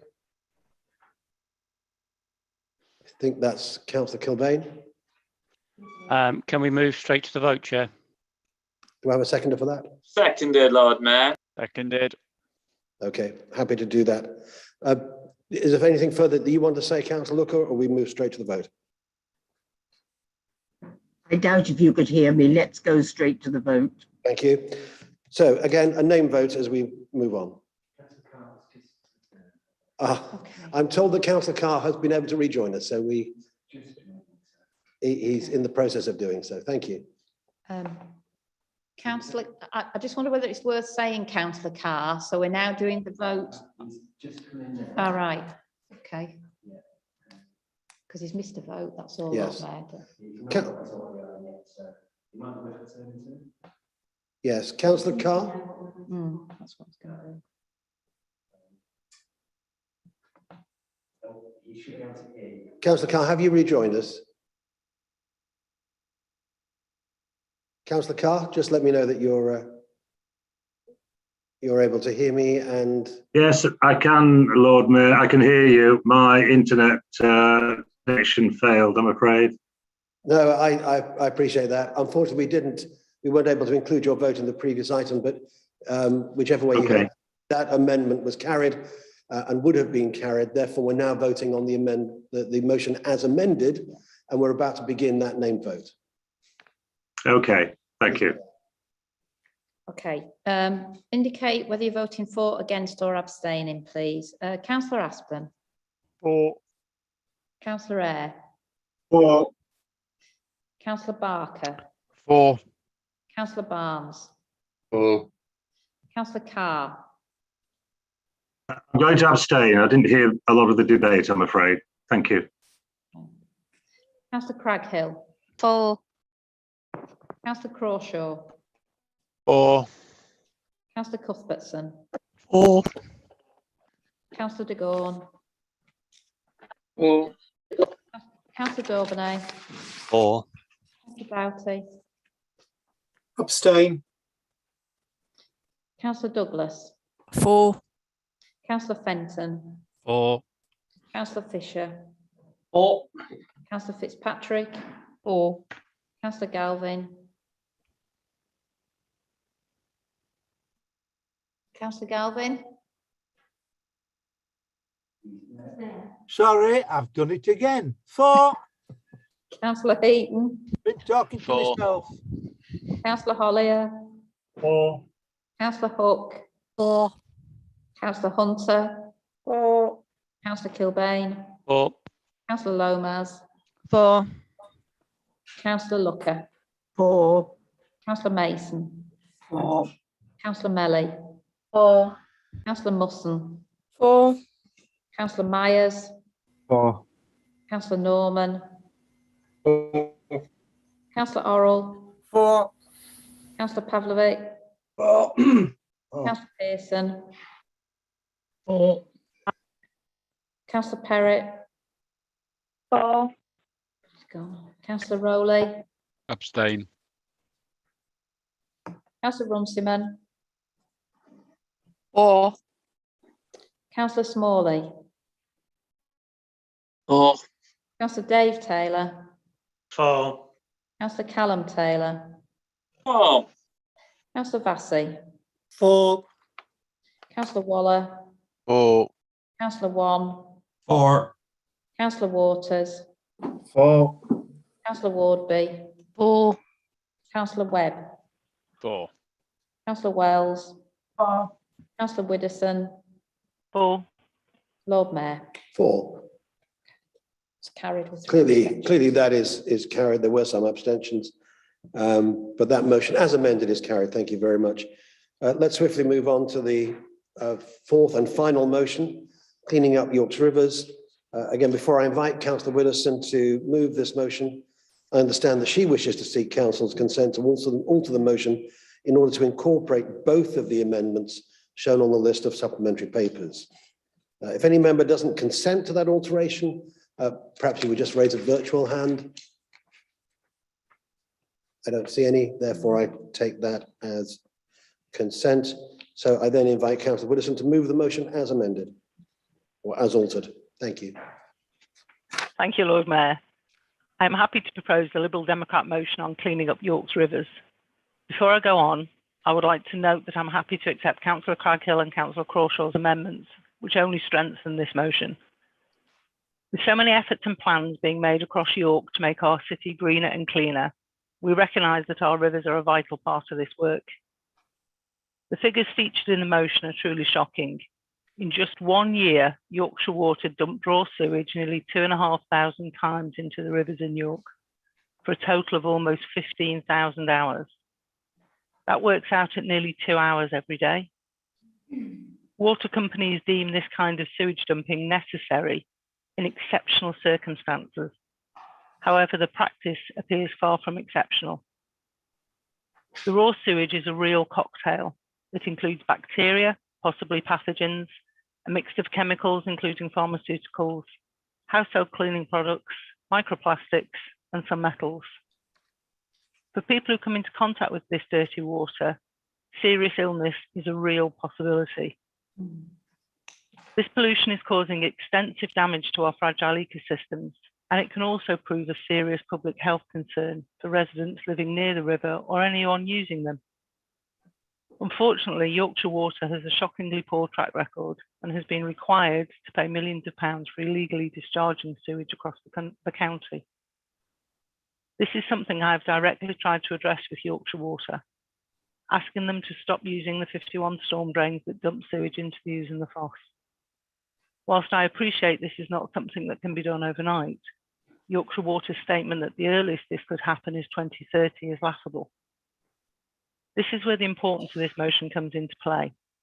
It's both about ensuring that partnership work continues and that pressure is put on Yorkshire Water to support our ambition of cleaning up York's rivers, on our residents' and visitors' right to a clean and healthy environment. I know firsthand the excellent work being carried out by the Environment Agency, but the hands are very much being tied by this government and a decade of underfunding and loose legislation. The work being carried out by the Environment Agency with Yorkshire Water to ensure overflows in York are properly controlled is crucial in keeping our residents safe. But there's more that we must do to keep water companies accountable and improve the quality of our environment. Sending a clear message that we as a council want to make Yorkshire Water accountable to local residents, working in partnership to clean up York's rivers, is an important step forward. I would urge all councillors to support this motion. Thank you. Do I have a seconder? Councillor Waller, I think.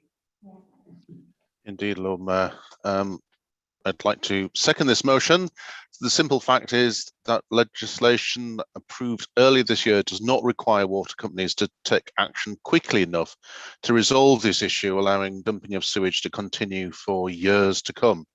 Sewage overflows are due to much of the nation's treatment system being old, in fact Victorian, in many cases outdated and unable to handle the quantity of sewage that is forced upon it. However, with water companies being shareholder-led, an upgrade to sewage treatment works being at the mercy of long-winded funding processes, progress to ensure that sewage system is fit for the 21st century is painfully slow. As with so many environmental issues, the government is dragging its feet on this issue and has been for decades. When the UK was part of the EU, it was prosecuted multiple times for the discharge of raw sewage into rivers, forcing companies to make improvements to their sewage systems and demonstrate progressive reductions in the harm caused by the discharges of untreated sewage. Apologies for this unseasonal discussion, but I think it's an important issue and we do want to see our rivers cleaner and safer. The sad reality is that without an effective government holding water companies to account of this lack of investment, the Environment Agency will continue to not have the clout to challenge and prosecute for the practice of sewage dumping. And the current water companies will simply not make the swift improvements needed to the sewage treatment systems. There's been a number of instances as raised by the mover of the motion, and this is simply unacceptable. We want the government to take proper action now to clean our rivers and ensure that the local water company does what it needs to. I urge all councillors to support the motion. Thank you, Councillor Waller. So I invite members who want to contribute to the debate on this, please indicate. I've got three. I'll take those in order. Councillor Fisher.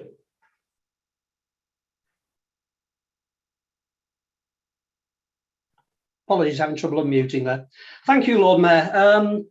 Whilst I accept the Ouse is York's major river, my main concern is the River Foss, which runs through two of the three villages in my ward before flowing on into the historic core of York. The water quality is generally of a reasonably good standard, and therefore there are very good stocks of fish. Otters are present, kingfishers seen. There's an abundance of dragonflies and damselflies.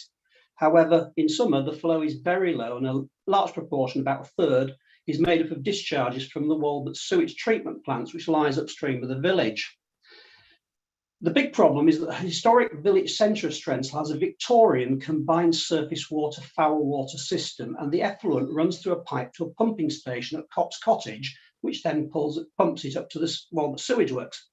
In time of very high rainfall, the pumps cannot cope with the flow, and the effluent is then stored in storm tanks. But when these are full, discharges occur into the Foss, and this happens many times a year. Now, the more sensitive, you might actually want to close your ears for a minute because it's not Christmas time talk. But a major public footpath carrying two long distance walks runs right past that pumping station. After an incident, toilet paper, used condoms, sanitary products hang from bushes, and the stench of feces is utterly disgusting. Oxygen levels in the river fall, fish die. On Boxing Day 2015, the road in the centre of Strensall flooded due to water coming up through the drains. Myself and a group of other local residents waded in to direct cars through safely.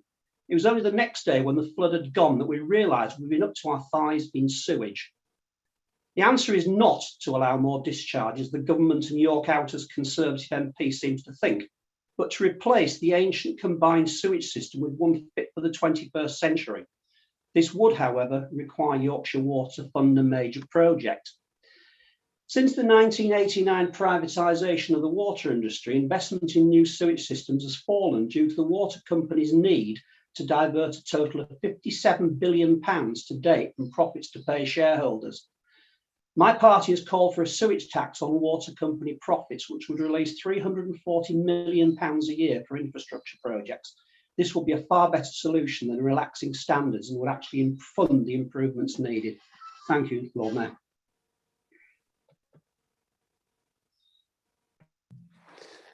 Yes, thank you. I'm noting quite a number who want to contribute. I'm also looking at the time. As you'll see, we only have a very short time left. So I'm only going to allow one more here, and I'm going to invite Councillor Galvin to speak briefly. Thank you, Lord Mayor. You caught me rather on the hop. I'm not going to spend a lot of time on this, just to say that, unfortunately, residents in my ward get the whole lot past them before it disappears into the tidal section of the Ouse. And we have the sewage works at Naburn, which comes straight into the river, and I accept that in the main the problems are when the storm water overflows and fills everything up. But it is a problem, and some of my residents have experienced serious problems in the past. I'll just, however, leave you with one comment and pick up on what Councillor Fisher said in point of fact. It's not common knowledge, but salmon are currently running up the Ouse, which is quite surprising given the level of effluent from the sewage works that end up in the river. But I have an interest in sewage purely because all of it that comes down the Ouse ends up going through my ward and into people's gardens before it drops into the tidal river. Just a word of interest to finish the job off.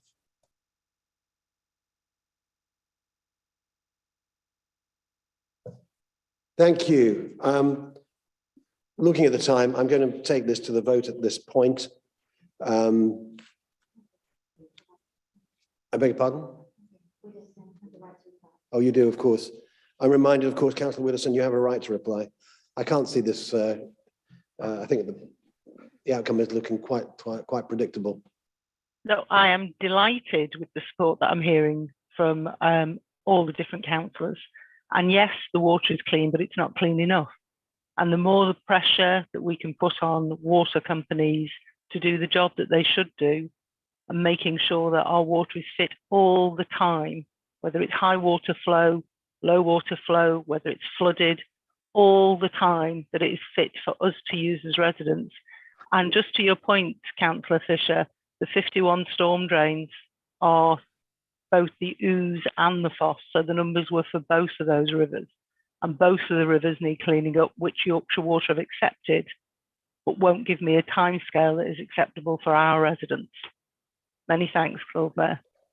Thank you. So we put this motion as amended to the vote. Right, everyone. Can you please indicate when I call your name whether you're voting for, against or abstaining? Councillor Aspden. For. Councillor Eyre. For. Councillor Baker. Oh yeah, Barker. Sorry. For. Councillor Barnes. For. Councillor Carr. Yes, my text seems to be back on form now. I vote for. Councillor Craghill. For. Councillor Crawshaw. For. Councillor Cuthbertson. For. Councillor de Gorn. For. Councillor Dauburnay. For. Councillor Doughty. Abstain. Councillor Douglas. For. Councillor Fenton. For. Councillor Fisher. For. Councillor Fitzpatrick. For. Councillor Galvin. For. Councillor Heaton. For. Councillor Hollier. For. Councillor Hook. For. Councillor Hunter. For. Councillor Kilbane. For. Councillor Lomas. For. Councillor Looker. For. Is that for? Councillor Mason. For. Councillor Melly. For. Councillor Musson. For. Councillor Myers. For. Councillor Norman. For. Councillor Orrell. For. Councillor Pavlovic. For. Councillor Pearson. For. Councillor Perrott. For. Councillor Rowley. Abstain. Councillor Runciman. For. Councillor Smalley. For. Councillor Dave Taylor. For. Councillor Callum Taylor. For. Councillor Vassey. For. Councillor Waller. For. Councillor Wan. For. Councillor Waters. For. Councillor Wardby. For. Councillor Webb. For. Councillor Wells. For. Councillor Widdowson. For. And the Lord Mayor. For. Obviously carried, 2 abstentions. That was carried with, I think, 2 abstentions. Sorry. That was carried with, I think, 2 abstentions. So we move on to the rest of the agenda, but we're rapidly coming to, well, not far short of the point where we would need to operate the guillotine with quite a number of things remaining. So really insufficient time to begin to address questions to the leader or executive members, or item 10, report of the executive member. I think for practical purposes, it's really not possible to address those. But thank you for those, Councillor Craghill, for your report, which we note. Can I move on to item 11? Point of order, Chair. Please do. Surely the sign of a functioning and healthy democracy is that we get to ask the executive members whatever we like in this forum on behalf of the residents of York. I'm perfectly happy that we do that, as long as you recognise we've got 3 minutes before the guillotine. 10 minutes, isn't it? The guillotine. 13 minutes, I thought. Lord Mayor, you clarified and it's been put in writing. Sorry, I'm using the wrong expression. It's at 10:32 that we need to give the notice of a final 10 minutes. So perfectly happy that we take questions, but there'll be very little time for that. Can I see who would be wanting to ask questions?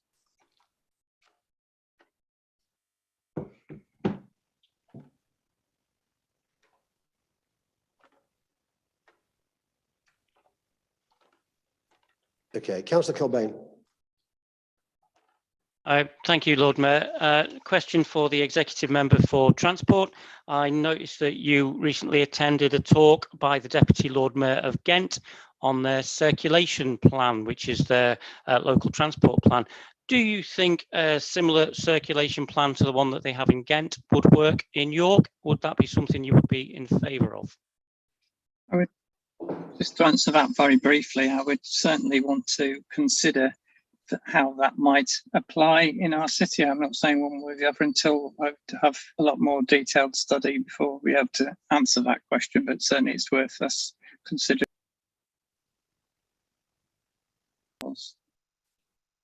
I think we lost the end of your reply there, Councillor de Gorn.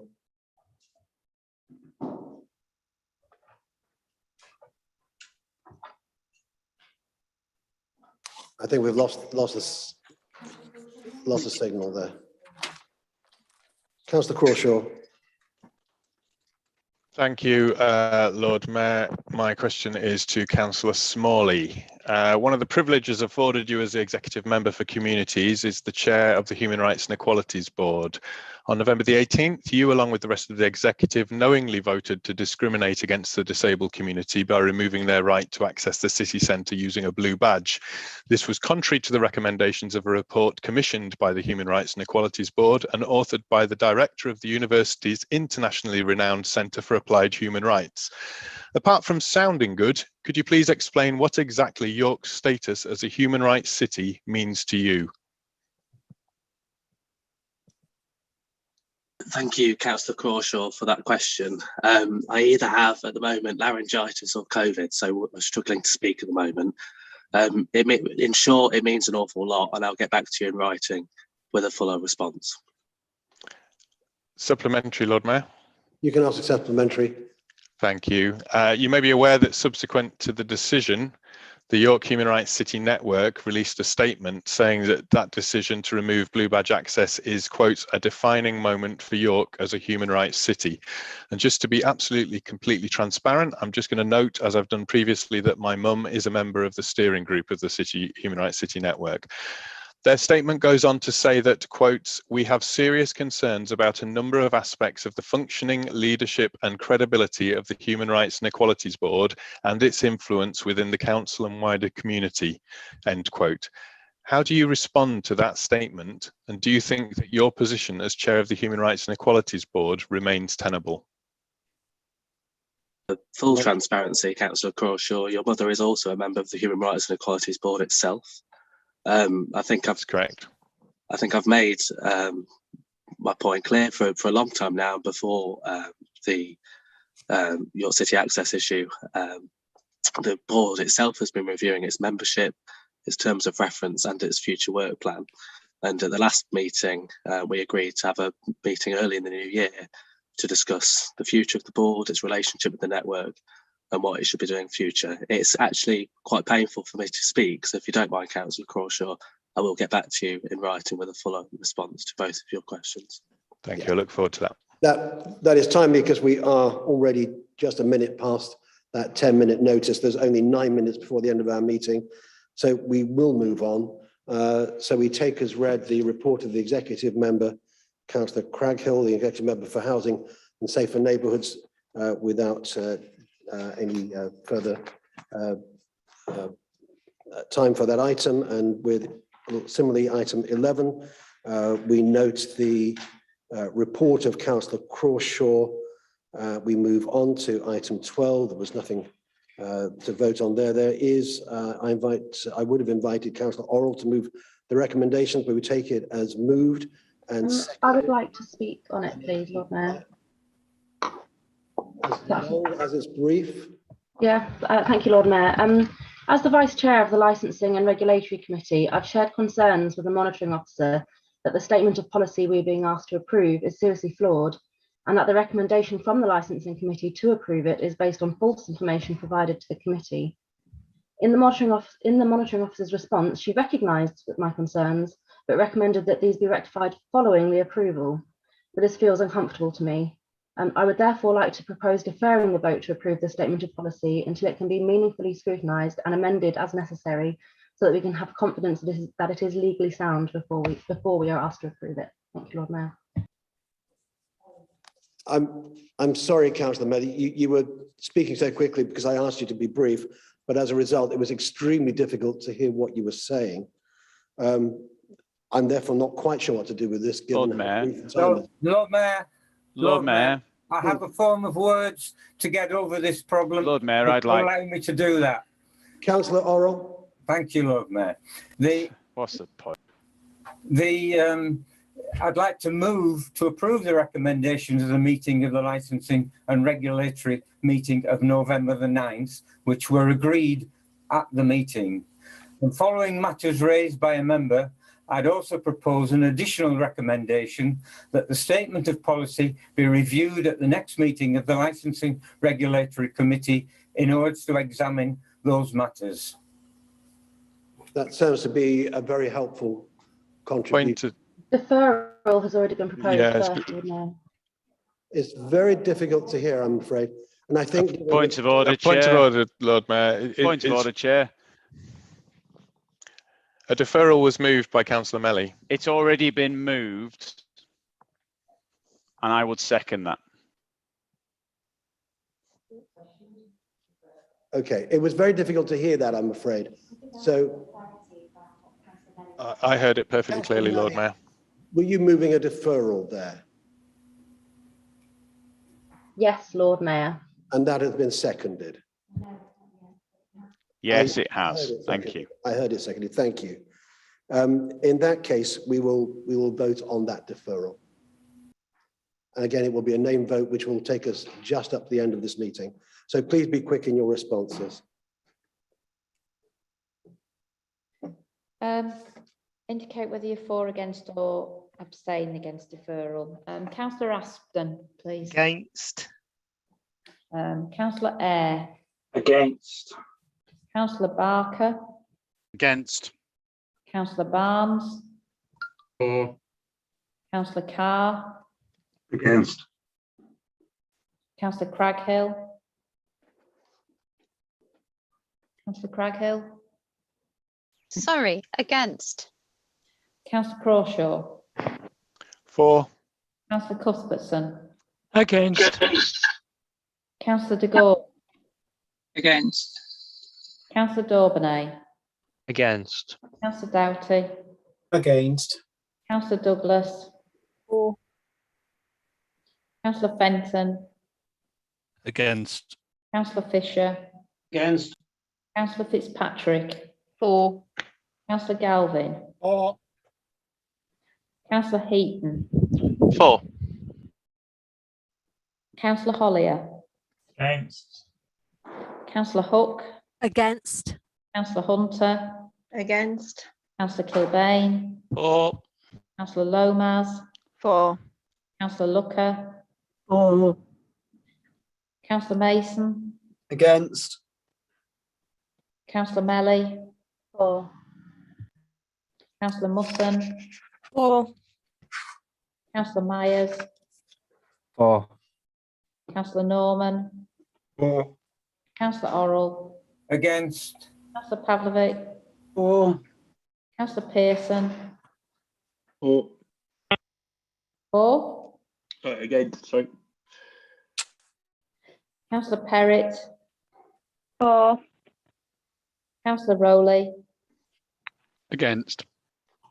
Councillor Runciman. Against. Councillor Smalley. Against. Councillor Dave Taylor. Against. Councillor Callum Taylor. For. Councillor Vassey. Against. Councillor Waller. Against. Councillor Wan. Against. Councillor Waters. For. Councillor Wardby. Against. Councillor Webb. For. Councillor Wells. For. Councillor Widdowson. Against. Lord Mayor. Against.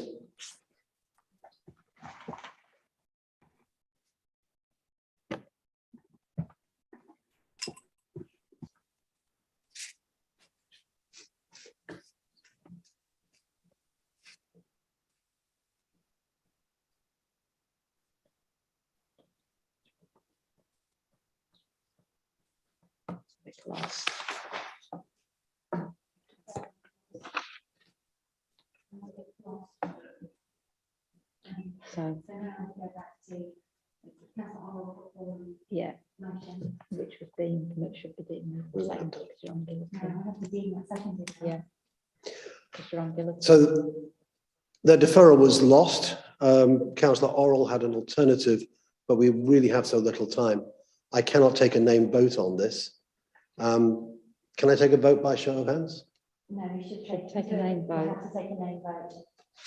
Which will not conclude before. Yeah. Okay. Yeah.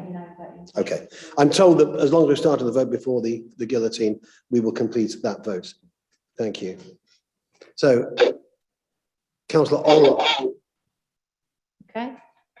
So, just to be clear, this is a vote on Councillor Orrell's proposal to move the recommendations plus the additional recommendation on referring back on the statement of policy to be reviewed at licensing committee. Councillor Aspden. 4. Councillor Eyre. 4. Councillor Barker. 4. Councillor Barnes. Abstain. Councillor Carr. 4. Councillor Craghill. 4. Councillor Crawshaw. Against. Councillor Cuthbertson. 4. Councillor de Gorn. 4. Councillor Daubeny. 4. Councillor Doughty. 4. Councillor Douglas. Against. Councillor Fenton. 4. Councillor Fisher. 4. Councillor Fitzpatrick. Councillor Fitzpatrick, you hear me? Come back. Yeah. Councillor Galvin. 4. Councillor Heaton. Against. Councillor Hollier. 4. Councillor Hook. 4. Councillor Hunter. 4. Councillor Kilbane. Against. Councillor Lomas. Against. Councillor Looker. Against. Councillor Mason. 4. Councillor Melly. Against. Councillor Musson. Against. Councillor Myers. Against. Councillor Norman. Yes. Councillor Orrell. 4. Councillor Pavlovic. Against. Councillor Pearson. 4. Councillor Perrott. Councillor Perrott. Against. Councillor Rowley. 4. Councillor Runciman. 4. Councillor Smalley. 4. Councillor Dave Taylor. 4. Councillor Callum Taylor. Against. Councillor Vassey. 4. Councillor Waller. 4. Councillor Wan. 4. Councillor Waters. Against. Councillor Wardby. 4. Councillor Webb. Against. Councillor Wells. Councillor Wells. She gone. Against. Against. Councillor Widdowson. 4. Lord Mayor. Can we just check again, Councillor Fitzpatrick? Yeah, we can. I was going to go back at the end. Against. Sorry, against. Lord Mayor. 4.